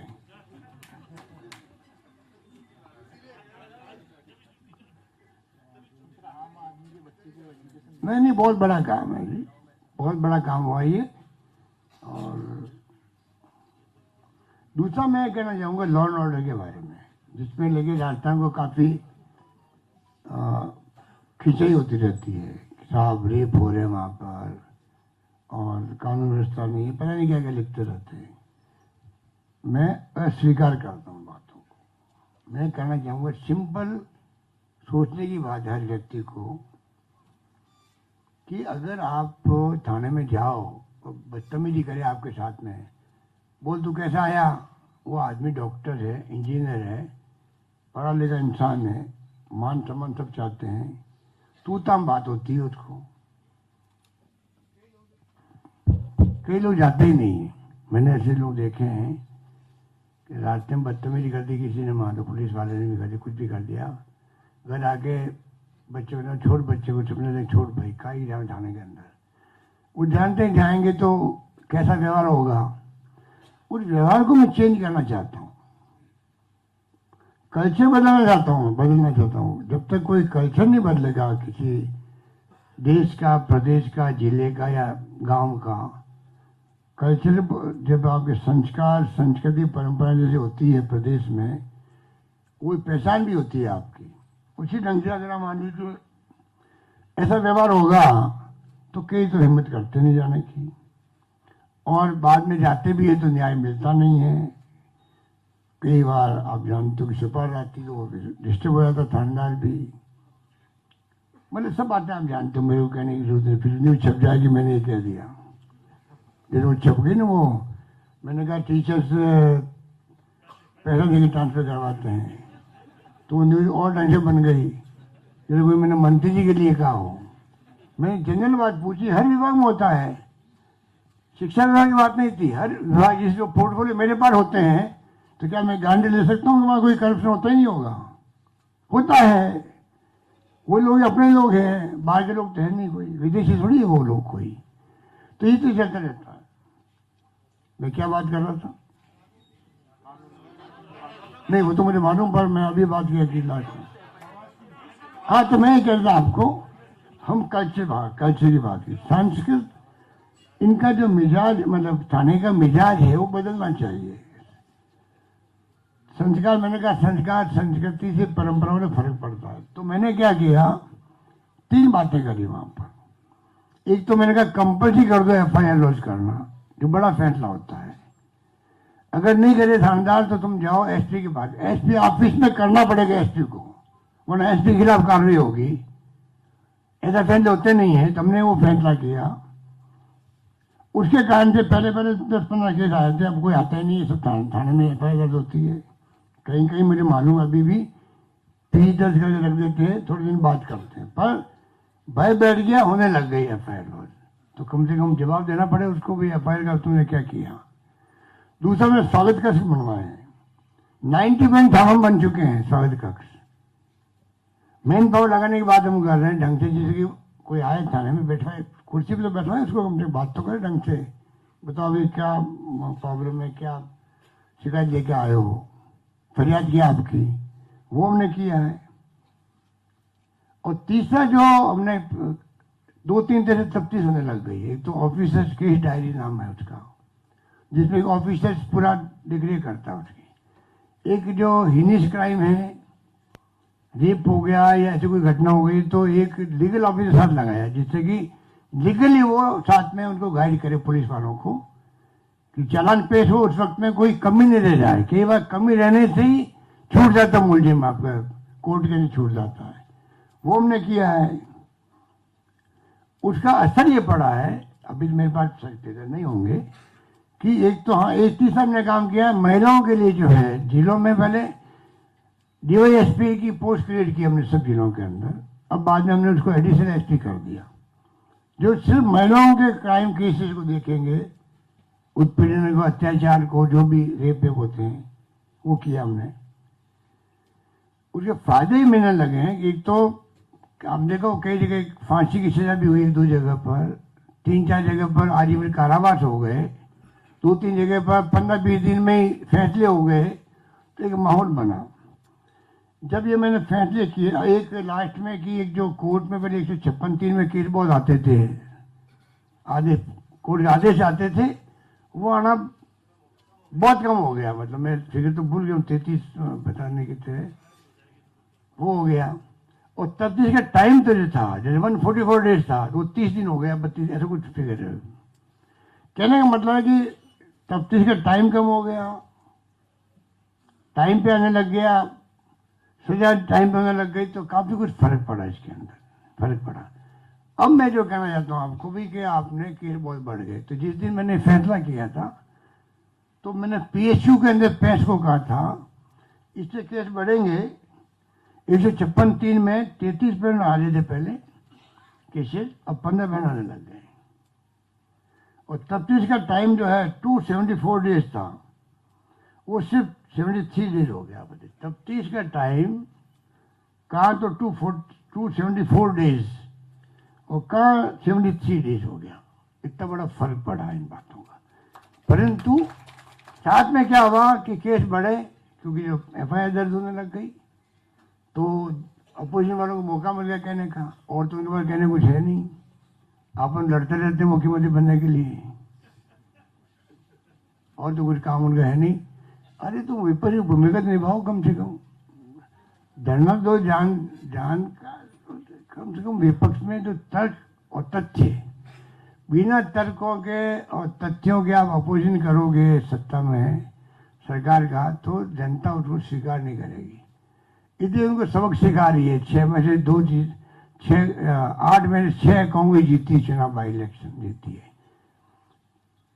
3 से 4 नंबर पे आ गई है बीजेपी, जमान जब्त हो गई है। ये क्यों हो रहा है? इसलिए जितने नेता इनके हैं, मुख्यमंत्री उम्मीदवार, वही तो केंद्र में बैठे हुए मंत्री हैं जो सरकार गिराने के षड्यंत्र कर रहे थे, वो पकड़े गए उसमें वॉइस के अंदर।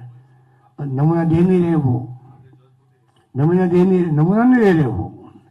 अगर आप ईमानदारी लोकेश शर्मा के खिलाफ तो केस करते दिल्ली के अंदर, दिल्ली पुलिस अंडर में आती है भारत सरकार के, वहां केस कर दिया दिल्ली पुलिस के अंदर, और खुद नमूना नहीं दे रहे हैं। पूछो इनको भाई, आपने षड्यंत्र आपने किया, मुख्य कर्णधार आप थे, सब कुछ किया आपने। ये जो अब ये बिना तर्कों के तथ्यों के जो आलोचना हमारी करते, रोज अखबार में आते रहते हैं। राठौड़ साहब भी उसमें बहुत आगे हैं। राठौड़ साहब भी अपन प्रतिष्ठा में चलती रहती है। जो मैं कहना ही चाह रहा था आपको, बिना तथ्यों के तर्कों के साथ दो तो हमें अच्छा लगेगा। तथ्य हो, तर्क हो, जनता भी इम्प्रेस होगी आपसे, और हमें अच्छा इसलिए लगेगा हम अपनी कमियों को सुधारेंगे। मैंने मेरी अप्रोच रखी जिंदगी के अंदर, जो आलोचना करे, देखो सही आलोचना है तो उसको अपने इम्प्रूवमेंट कर देते। इसमें अहम घमंड किस बात का हो, पब्लिक तो इंटरेस्ट है। इसलिए सरकारें बदलती है तो वसुंधरा जी हमारे लोगों को तंग करती है, जेल भेज देती है। वसुंधरा जी हमारे स्कीमों को रोक देती है, अलग अलग आर्ग्यूमेंट देकर। रिफाइनरी रोक दी हमारी, क्यों रोकी भाई उनको पूछो। रिफाइनरी रोकने का क्या तुक था उनका, बताइए। शिलान्यास हो गया था उसका, फिर उन्होंने दबाव बनाया लगातार, तो डर के मारे प्रधानमंत्री जी को बुलाया शिलान्यास के लिए। तो मैंने प्रधानमंत्री को लिखा कि शिलान्यास तो हो चुका वहां पर, और मंदिर को क्या कहते हैं, मंत्र पढ़े जा चुके हैं। मंत्र में बहुत विश्वास करते हैं वो लोग, देखो मंत्र पढ़े जा चुके पहले वहां पर। तो फिर नए कार्ड छपे पीएमओ के अंदर, और लिखा गया कार्य शुभारंभ के अवसर पर प्रधानमंत्री पधार रहे हैं। बताइए, शुभारंभ के अवसर आए वो। अब मालूम है वो क्या हुआ है, जो प्रोजेक्ट 38 करोड़ हजार का था, 38,000 करोड़ का था, लगभग 40,000 करोड़, वो अभी तो बोल नहीं रहे HPCL वाले। वसुंधरा कहती थी पानी हमारा, बिजली हमारा, और 26 में भागीदारी क्यों। तभी मैंने कहा था हिंदुस्तान में कोई रिफाइनरी भागीदारी होती नहीं राज्यों की, फिर भी 26% भागीदारी हमने नहीं ली है। हमें लेनी पड़ी रिफाइंड लाने के लिए। जो एसबीआई कैपिटल्स है, state bank of India Capitals company है, वो उसकी थी सर्वे करने वाली, उसने कहा आपको लेनी पड़ेगी तब जाके वाइबल हो पाएगा, एक्सपीरियल कर पाएगी। हमें लेनी पड़ी, फिर भी उन्होंने आरोप लगा हमारे ऊपर। आखिर में ये हुआ कि वो रिफाइनरी डिले हो गई। आज उनकी जो है डिले टाइम बढ़ गया। तो अभी तो रिफाइंड लग जाती और रेवेन्यू आने लग जाती। अब क्या हुआ है, वो 38,000 की रिफाइनरी 70,000 करोड़ होने जा रही है। 70,000 करोड़ होने जा रही है। अब पता नहीं वो एचपीसीएल वाले कब बताएंगे, पर जो मेरे पास खबरें हैं वो है। तो आप बताइए कि इसलिए मैंने कहा वसुंधरा जी जब चेंज होती है मैं आता हूँ, मैं कोई प्रोजेक्ट बंद नहीं करता हूँ, क्योंकि पब्लिक इंटरेस्ट के अंदर बंद करने का फायदा क्या आपको, और फिर उसका एस्केलेशन होगा प्राइस का, और वो लोग हमेशा बंद करते हैं। तो ये सब बातें मैंने कर दी आपको। तो मेरे ख्याल से मैंने 5 साल के उपलब्धि में बता दी होगी, मेरे ख्याल से बता दी। मैंने खाली जो मुझे याद आ रहा है ऐसे ओपन ऑन बोल रहा हूँ, मतलब कोई मैंने कोई उस ढंग से मैंने नहीं किया हुआ है। बहुत लंबी लिस्ट है, तुम ठीक कह रहे हो। इतनी लंबी लिस्ट है कि मैं क्या बताऊं तुम्हें। एक राइट टू हेल्थ का मामला था। राइट टू हेल्थ के लिए क्या है, क्लिनिकल एस्टेब्लिशमेंट एक्ट बना भारत सरकार के अंदर, उसके वो अभी तो नियम नहीं बना रहे हैं, भारत सरकार नहीं बना रही है। उसमें इसके कारण से क्या हो रहा है कि उसके नियमों के अभाव के अंदर हमने क्या किया, यूनिवर्सल हेल्थ अभी जो ला रहे हैं, चिरंजी योजना, दवाएं फ्री, ये सब कुछ कर रहे हैं, टेस्ट फ्री, उसे काम चला रहे हैं। जब वो बन जाएगा, नियम बन जाएगा, तो हम प्रॉपर वे में एक्ट लाएंगे राजस्थान के लिए, राइट टू हेल्थ एक्ट, और उसके अंदर ड्राफ्ट हमारा तैयार है उसका। तो स्टेक होल्डर्स हैं, उनसे कंसल्टेशन कर रहे हैं हम लोग। ये बात मुझे कहनी थी। काम चल जाएगा। धन्यवाद आपका। ओहो मांग। एक बात आज सतपाल मलिक जी ने कोई बात कही है, देखा होगा आप लोगों ने। किसी ने हाथ खड़ा करो। 3 4 5 6 7 8 बोले हैं क्या? बोले तो सही बात है। अच्छा अब बताओ आप। ये मैं शब्द काम नहीं ले सकता, जो बोले वो तुम काम नहीं ले सकता मैं। अब बताओ मुझे कि मुझे लगता है ये कहीं प्रधानमंत्री मोदी जी की और अमित शाह की मिली भगत तो नहीं है कहीं, क्योंकि इस प्रकार बोल नहीं सकते। अमित शाह और प्रधानमंत्री की जो जोड़ी है देश के अंदर, राज वो कर रही है देश के अंदर।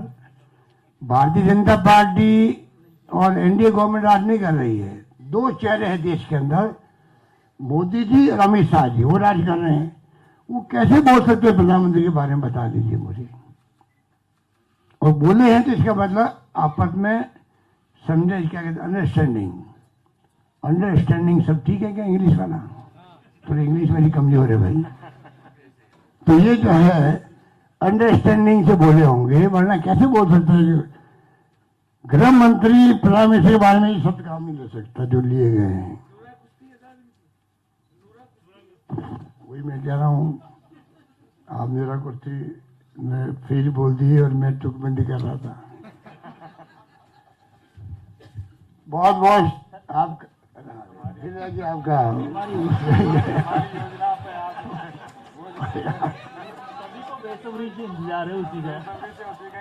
अब मैं एक बात बताऊं, उसमें आपको कहने क्या, मैं समझ नहीं पा रहा हूं कि अपने, मुझे जितना याद है, अभी हमने सब कमेटी बना दी है आपकी। आप कमेटी की मीटिंग बुलाइए, सब मेरे पास आइए आप, मैं मंत्री जी को बुला लूंगा वहां पर। आपके सामने, कमेटी के सामने मंत्री जी आ जाएंगे, जेडीसी आ जाएंगे, और किसी को उसको बुला लेंगे और हाथों हाथ फैसला कर लेंगे।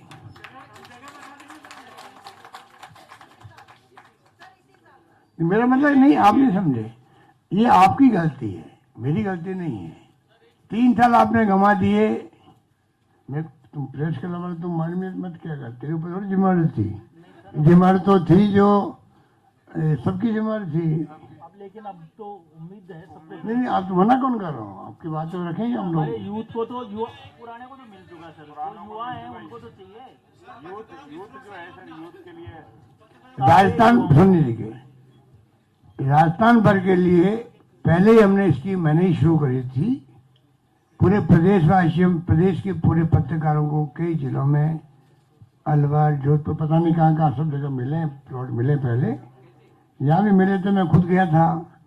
और मुझे आज भी याद है, मैंने कहा भाई आपकी अपनी पत्नियों के नाम का ये बनेगा, क्या कहते हैं, जिसे आप बेच नहीं सको, ये मैंने कहा था।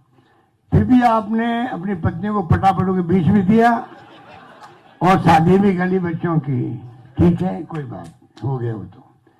अभी मैं कहना चाहूंगा आपको, प्लॉट देने की पूरी स्कीम बन गई थी पिछली बार, जगह तय हो गई थी। आपने कहा जगह में पसंद नहीं है, झमेला हुआ, नई जगह ली गई। आप लोगों ने अभी कमेटी ने सब तय किया और उसके बाद में मैं तो डायरेक्ट तो पीछे में नहीं आया, ना मुझे पता है कि वहाँ कौन सी क्या हुआ क्या नहीं हुआ। हाईकोर्ट में चला गया कोई, मैंने सुना है, तो ये पता नहीं, मैं आज की तारीख में मुझे पूरी जानकारी नहीं है। पर मैं कमेटी मीटिंग आप वाली बुला लो, आप पहले खुद बैठ तय करो, दादी वाली को कह दूंगा, वो आपके साथ बात कर लेंगे, फिर आप मेरे पास आ जाओ। कुछ दिक्कत आएगी ना, हम खुद चाहेंगे आपको जयपुर में भी, राजस्थान के हर जिले में पत्रकार को कैसे प्लॉट मिल सकता है। उसे मेरा खुद का रुचि, मेरी रुचि है कि आपको जल्दी काम ही हो। पिछली बार जो समस्या आई थी, पिछली बार मीटिंग नहीं हो पाई थी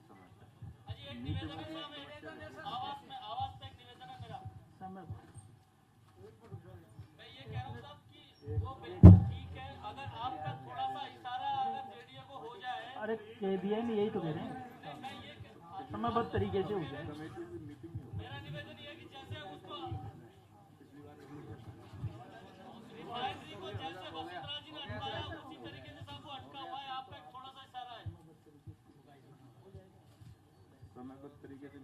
जब मैं कह रहा हूँ आपकी जो कमेटी बनी है वो जल्दी मीटिंग कर ले और बैठ के बात करके फैसला कर लेंगे, चिंता नहीं करना आपको।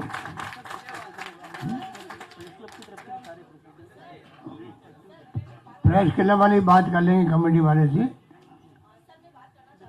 मिनट रुको, आप पहले बात रखने दो। आप बैठो, 2 मिनट बैठ जाओ। क्या करना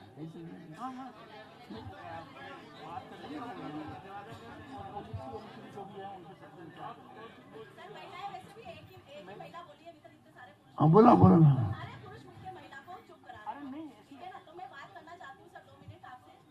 शिक्षा की बात करी, संस्कार की बात करी, आपने स्वास्थ्य की बात की है, आपने सड़कों की बात करी है। मैं उसी की श्रृंखला में स्त्रियों के लिए बात करना चाहती हूँ कि स्त्री पत्रकार के लिए भी आपको थोड़ा सा देखना पड़ेगा, क्योंकि अभी तक चिर परिचित पत्रकार पुरुष ही आपके आसपास होते हैं। महिला पत्रकारों का शायद आपको चेहरा भी पता नहीं है, नाम तो बहुत दूर की बात है। तो सर, महिला पत्रकारों की भी बात करना चाहती हूँ आपसे कि महिला पत्रकारों का एक स्पेशल स्नेह, जो एस शब्द की बात कर रही हूँ, वही स्नेह हमें आपसे चाहिए कि महिला पत्रकारों के लिए भी आप थोड़ा सा कुछ अपनी कमेटी में। आप महिला पत्रकार अभी तो बहुत कम है।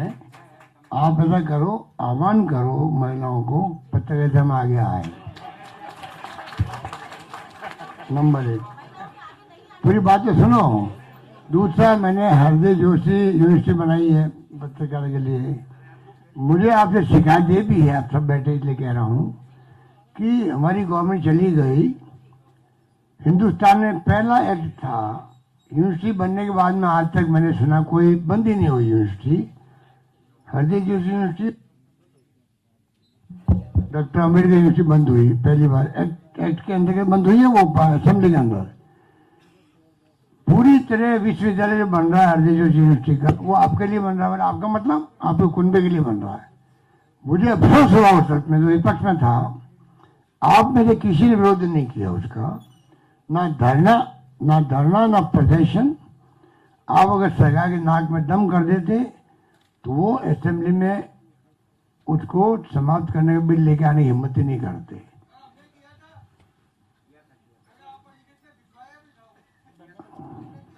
किया तो विरोध हुआ था सर। बहुत कम हुआ।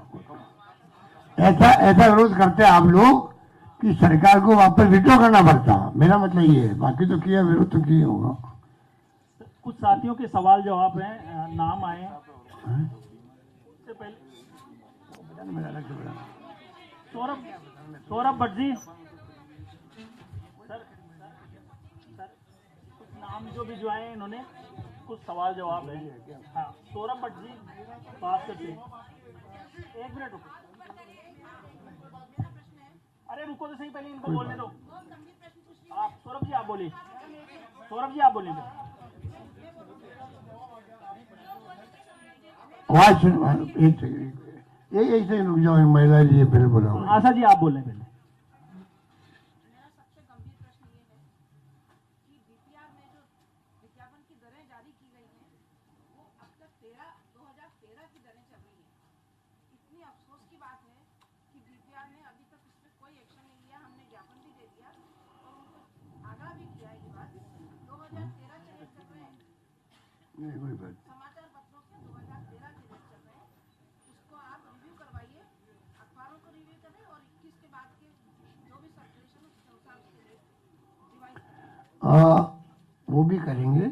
और दूसरा मैं कहना चाहूँगा साप्ताहिक के लिए, पाक्षिक के लिए और डेली जो लोकल है उन सबको हम प्रायोरिटी देना चाहते हैं। अभी भी आपने देखा होगा जो अखबार जो विज्ञापन जारी हो रहे हैं कोरोना काल के अंदर भी, मैं खुद फुट डाउन करता हूँ। आप ये तमाम विज्ञापन भेजो, साप्ताहिक तक भेजो, डिस्ट्रिक्ट तक भेजो।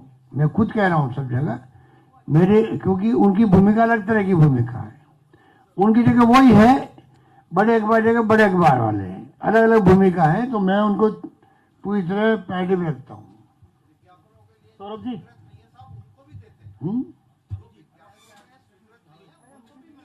वही मैं कह रहा हूँ ना। वो भी सुविधा अलग से और मैं चाहूंगा आपकी, आप चाहो तो साप्ताहिक, वीकली साप्ताहिक, और आप जैसे बोल रहे हैं कि उनको देते हैं, उनकी आप अलग मीटिंग रख लीजिए। मैं प्रेस क्लब में वापस आ जाऊंगा यहाँ पर।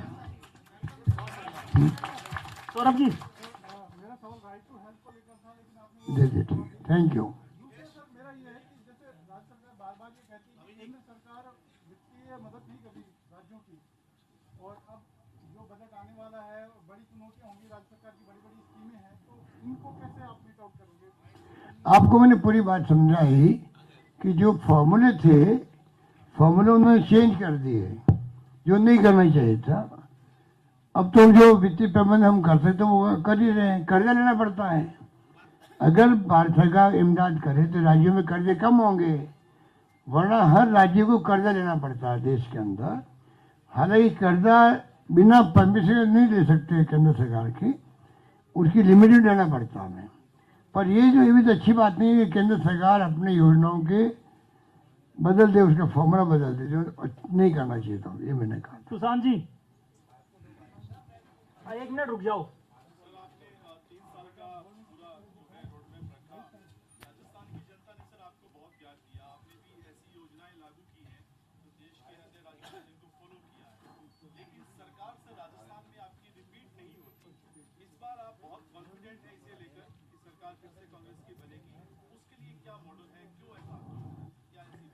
ये जो आप बैठे हुए हो ना, उत्तर कन्नौज बन जाएगी।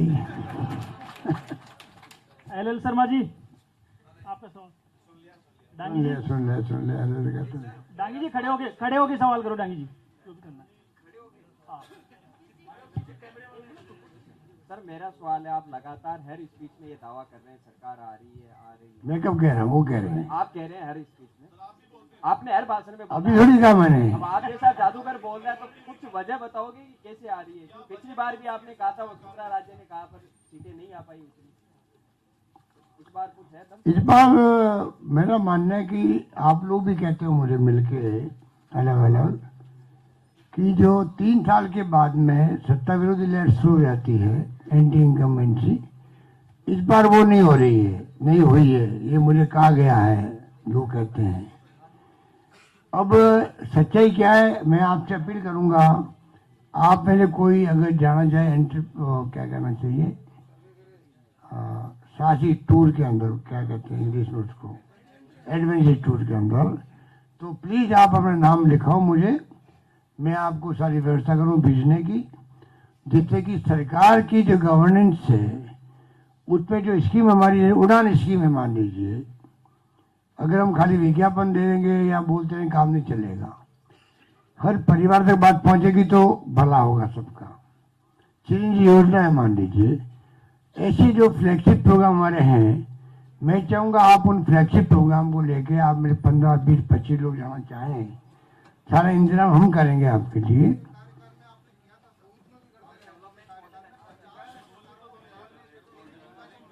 क्या नाम आपका, क्या नाम है? अशोक भंडारी की। ओ अच्छा अच्छा अच्छा अच्छा। वो मैं बचपन से उनको जानता था, हमारे पीछे में बैठते थे वो। वीरेंद्र सिंह राठौर जी। साहब ये नॉन एकेडमिक जर्नलिस्ट जो कोरोना में खत्म हुआ है उसके लिए आपने कुछ नहीं घोषणा की? मेरा ये है कि सहानुभूतिपूर्वक एक अमाउंट जो नॉन, ये जो कमेटी बनी है ना, कमेटी की मीटिंग आप करवा दीजिए। कोरोना में कम से कम ऐसे कई पत्रकार है जो नॉन एकेडमिक था उनका, और वो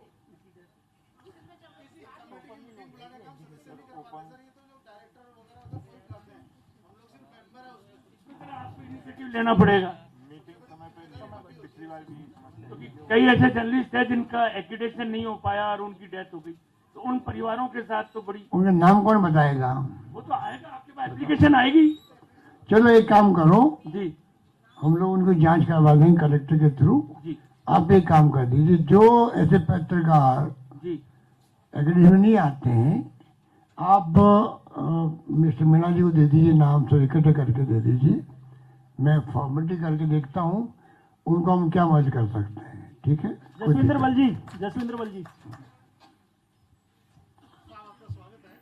आपके कुशल प्रबंधन की वजह से राजस्थान में 30 मेडिकल कॉलेज डिक्लेयर हुए, 30 और इसमें जो है अपने पास राजस्थान के अंदर पास बहुत सारी सोसाइटी अपनी एजेंसीज है, जैसे RSDC है और अपनी संस्था है। उसके बावजूद बाहर की कंपनियों को काम दिया गया है जो 12%, 16% अबव में दिया गया है, जबकि RSRDC 2% से लेकर 15% तक बिलो काम कर रही है।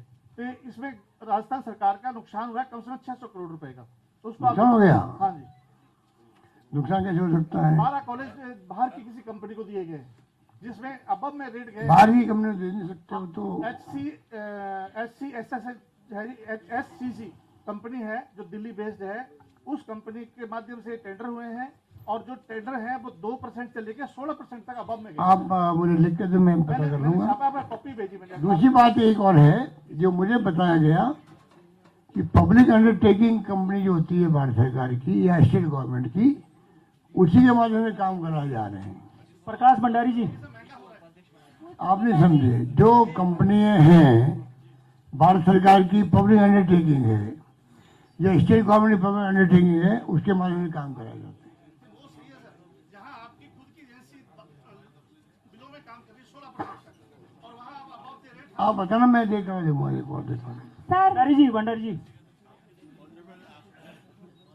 आप समय समय पर कई बातें अरे भाई चुप रहो। प्रधानमंत्री को चिट्ठी लिख करके जो आपने कई बातें उठाई, उसमें एक आध सीएम ने कहा कि he Ashok Gehlot is the voice of the non BJP ruling states. आप हिंदी में क्या मतलब होता है इसका? मतलब ये होता है कि साहब आप गैर बीजेपी राज्यों की आवाज है। किसने कह दिया आपको ये? स्टालिन ने कहा। स्टालिन का मैंने देखा नहीं है, सब बातें दिखती नहीं ना। किस संदर्भ में कही है, मैं देखता हूँ बात कर। सर राजस्थान में एक मिनट सवाल ही खत्म। आप हाँ, शांति बोलो। से रुको। नहीं तो बात सुनिए ना। बात तो करना, अभी बात करूँ। मेरा सब आग्रह है, वो आपने पेट्रोल और डीजल के बारे में कई बार बहुत महत्वपूर्ण आपने मुद्दे उठाए, बेसिक का एडिशनल एक्साइज, लेकिन राजस्थान के अंदर oil and gas producing state है। हमारी धरती के अंदर से ये गैस और पेट्रोल पैदा होता है। उस राज्य को, जिस राज्य में जहाँ से पैदावार होती है तेल की, उस राज्य को कोई ऐसा लाभ मिले, वो कोई उसे और राज्यों के मुकाबले कुछ सस्ता तेल मिले, ये अमेरिका में सिस्टम है। तो हमारे यहाँ ये एक सिस्टम है, गुजरात, आंध्र प्रदेश, महाराष्ट्र, 3-4 ऐसे राज्य हैं जो ऑयल प्रोड्यूसिंग स्टेट, तो इनका कोई कॉन्स्टिट्यूशन बना करके आप कोई ऐसा कुछ मुद्दा नहीं उठाएं जिससे ऑयल प्रोड्यूसिंग स्टेट है, हमारी धरती से पैदा होता है, हमको महंगा तेल मिलता है। तो ऐसा मैं पॉइंट समझ गया आपका, इस पॉइंट को ध्यान में रखेंगे और मैं यह में करा के उसके बाद में भारत सरकार से समन्वय बनाएंगे इसका, नरेश जी, क्योंकि अमेरिका में है ये, अमेरिका में है, अपने यहाँ तो है नहीं। और ये भारत सरकार का कानून होता है, माइनिंग वाला जो है वो भारत सरकार के थ्रू हो सकता है। तो मैं इसको दिखवा के, ये तो स्टेट के इंटरेस्ट की बात है, इसको दिखवा दें। सर, राजस्थान में 32,000 उर्दू लेक्चरर्स की पोस्ट खाली हैं और सरकार की तरफ से सिर्फ 302 जो पोस्ट हैं वो भरी गई हैं। तो आखिर उर्दू के साथ ऐसा सौतेला व्यवहार क्यों, जबकि आप खुद कहते हैं कि उर्दू एक अच्छी भाषा है, बहुत मीठी भाषा है और इसको बचाने के लिए मैं हर दिल कोशिश करूंगा। मैं खुद उर्दू सीखना चाहता हूँ। मैं हाजिर हूँ। नरेश जी, आप ऐसा करना लिख के देना मेरे को, मैं दिखवा देता हूँ। पहली बार किसने कहा आपको कि ये उर्दू की 30 पोस्टें खाली, किसने कहा आपको? मेरे हिसाब से तो ऐसी कोई खबर नहीं है, मैं और मालूम कर लेता हूँ। नरेश जी आप बोले जोर से। हाँ, आपको मैंने बहुत पब्लिसिटी दी है भैया, अब तो ध्यान रखिए। फर्स्ट इंडिया मेरा आज आपको चमका दिया हमने राजस्थान भर के अंदर। सर आपका बहुत बहुत धन्यवाद फर्स्ट इंडिया की तरफ से इसके लिए, और पीसीसी में जो मैंने आपके सामने बात रखी थी वो भी आपने तुरंत पूरी की, उसके लिए भी आपका आभार। मेरा सवाल ये है, आपने हर बार गिनाया है कि तीसरी बार मुख्यमंत्री, तीसरी बार केंद्रीय मंत्री, तीसरी बार ये, तो पिछले 2 बार के कार्यकाल और इस बार का कार्यकाल ज्यादा चुनौतीपूर्ण कौन सा है? क्योंकि जो सियासी मसले रहे उस बीच में क्या लगता है ये कार्यकाल ज्यादा चुनौतीपूर्ण आपके लिए पिछले 2 की बजाय? देखिए, चुनौती हमेशा आती रहती है, चाहे वो पहले कार्यकाल में अकाल सूखे की बहुत बड़ी चुनौती थी और इस बार कोरोना की है। पर मैंने देखा है कि पब्लिक का सहयोग मिलता है। चुनाव में हार जीत के कई सेक्टर काम करते हैं। आम तौर से राजस्थान प्रदेश वासियों का, सरकारी गैर सरकारी संस्थाओं का मुझे सहयोग मिला है। इनका सवाल होगा। तो ये जो है, ये मैं लक्की हूँ इस मामले में कि मुझे चाहे मीडिया हो, चाहे वो सरकारी गैर सरकारी कोई लोग हों, आम जनता को मुझे हमेशा सहयोग मिला। इसीलिए क्या होता है, चुनाव के पहले लगता है सरकार आ रही है वापस, अब उसमें मैंने कहा कई सेक्टर काम कर जाते हैं। तो इस बार मुझे लगता है कि जो जनता का मूड लगता है, मुझे लगता है, और जो आप लोग कहते हो कि एंटी इनकम शुरू नहीं हुई है, अगर यही माहौल रहा तो सरकार आने से कोई रोक नहीं पाएगा। इस बार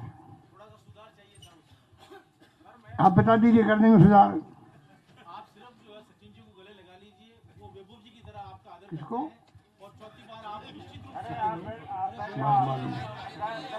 सुरेश जी, आपने भी जैसे कहा कि साहब राज्यों को कर्ज लेना पड़ रहा है, अभी आपने कहा कि राज्यों को कर्ज लेना पड़ रहा है, कोरोना काल में स्थिति बहुत खराब हो गई है।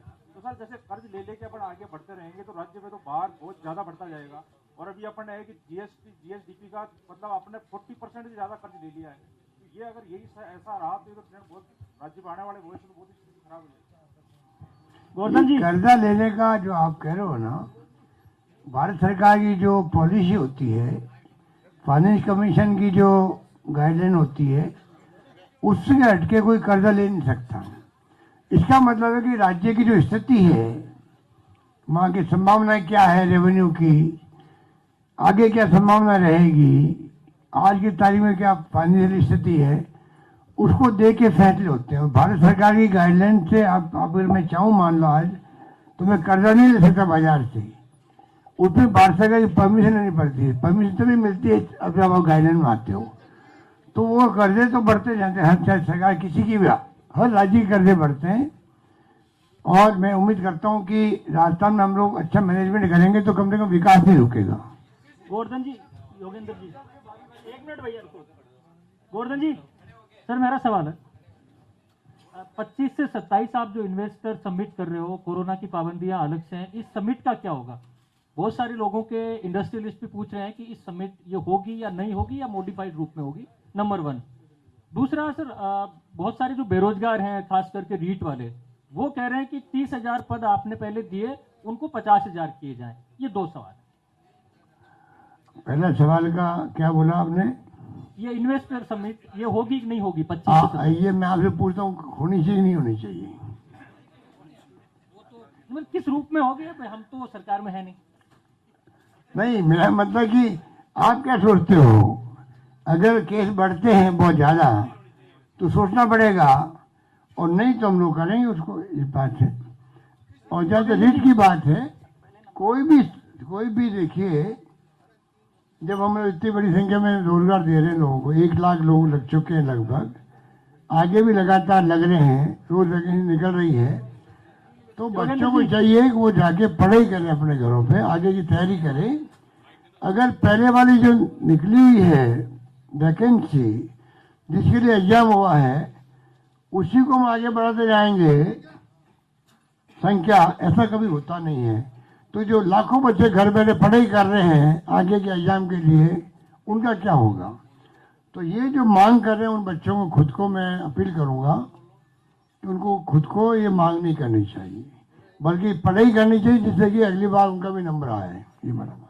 सर, मैं योगेंद्र जन टीवी से सर योगेंद्र शर्मा जन टीवी से। आपने सर एक चिंता जाहिर की कि एजुकेशन नहीं, सभी विभागों में कहीं ना कहीं करप्शन है। सर, एक अभियोजन स्वीकृति की बहुत लंबे से कोई पॉलिसी होनी चाहिए सर, अभियोजन स्वीकृति, जो लोग ट्रैप होते हैं या जिनके पास में अधिक संपत्ति होती है। अधिक संपत्ति वालों के डिस्प्रोपोर्शनेट के केस बनते हैं। ट्रैप होते हैं सर, उनकी अभियोजन स्वीकृति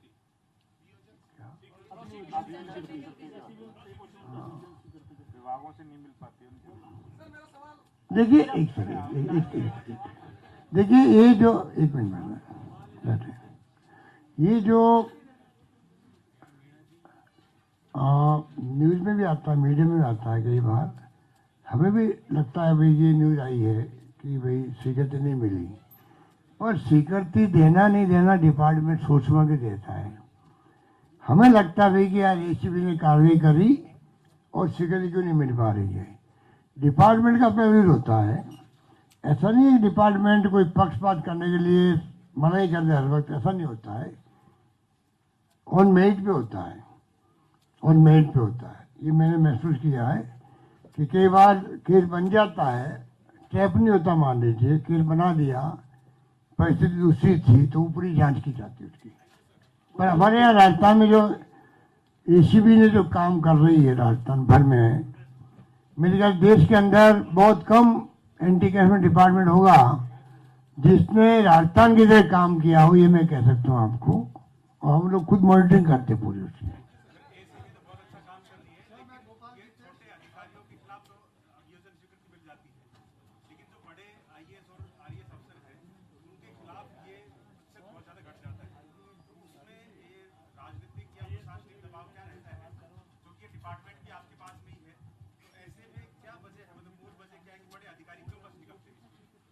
देखिए सिस्टम पूरा बना होता है, होम सेक्रेटरी होता है ना,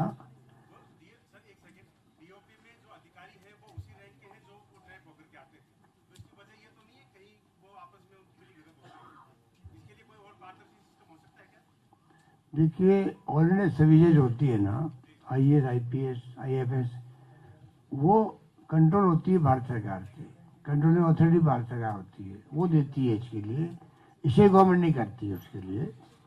इसलिए आप लोग जो इम्प्रेशन के बाद हो जाता है ना, वो सही नहीं होता है। लगता है आपको अभी क्यों नहीं मिली स्वीकृति, उसकी स्वीकृति भारत सरकार दे सकती है, ये बात है। गोपाल जी, अरे एक मिनट बस, गोपाल जी आप बोलो।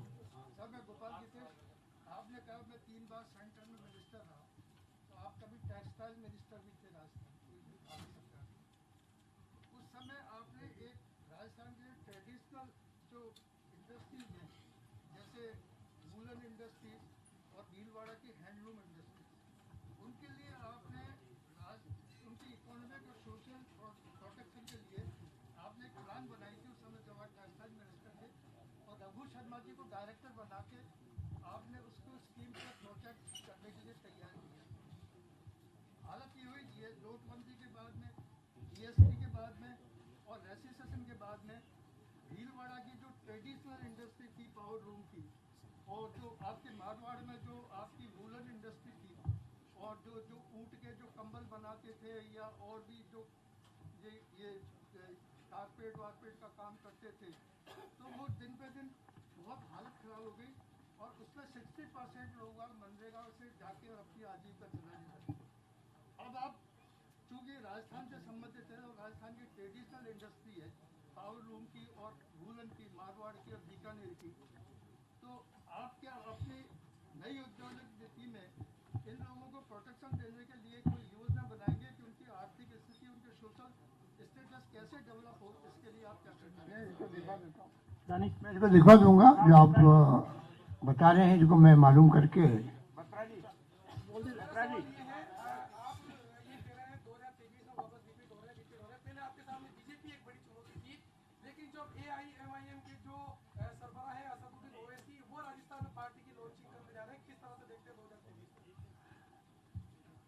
ओवैसी जी जो है वो बीजेपी के पार्टनर है, उनके पार्टनर है, तो उनके जो कुछ भी अल्फाज होंगे वो बीजेपी के खाते में जाएंगे।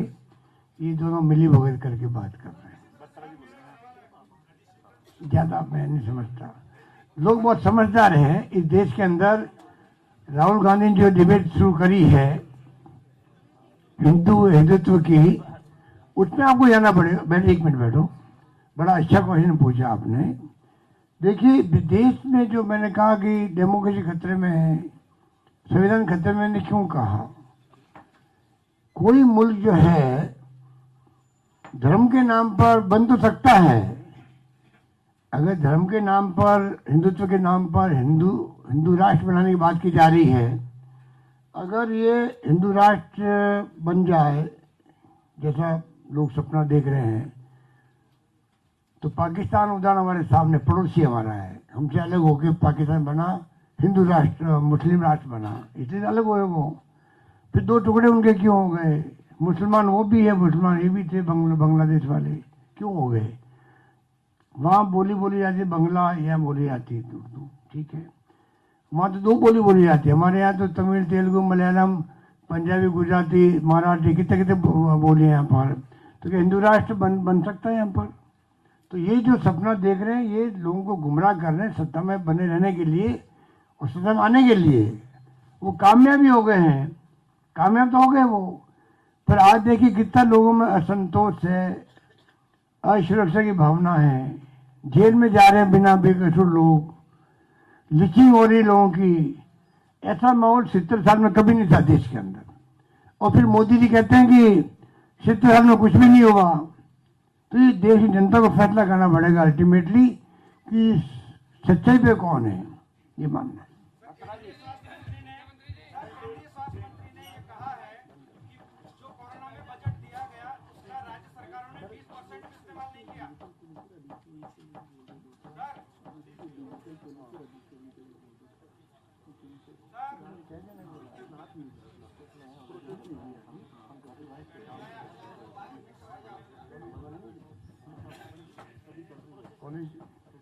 ये क्वेश्चन पहले किया था डिजिटल पॉलिसी वाला, हम उसमें लगे हुए हैं, हम चाहेंगे खुद ही की जल्दी पॉलिसी बनेगी। और अधिसूचना वाला तो मैंने कह दिया आपको, अधिसूचना वाली कमेटी बना दी है, उनकी रिपोर्ट आने तो फिर बात करता हूँ। नमस्कार, धन्यवाद, बहुत बहुत धन्यवाद।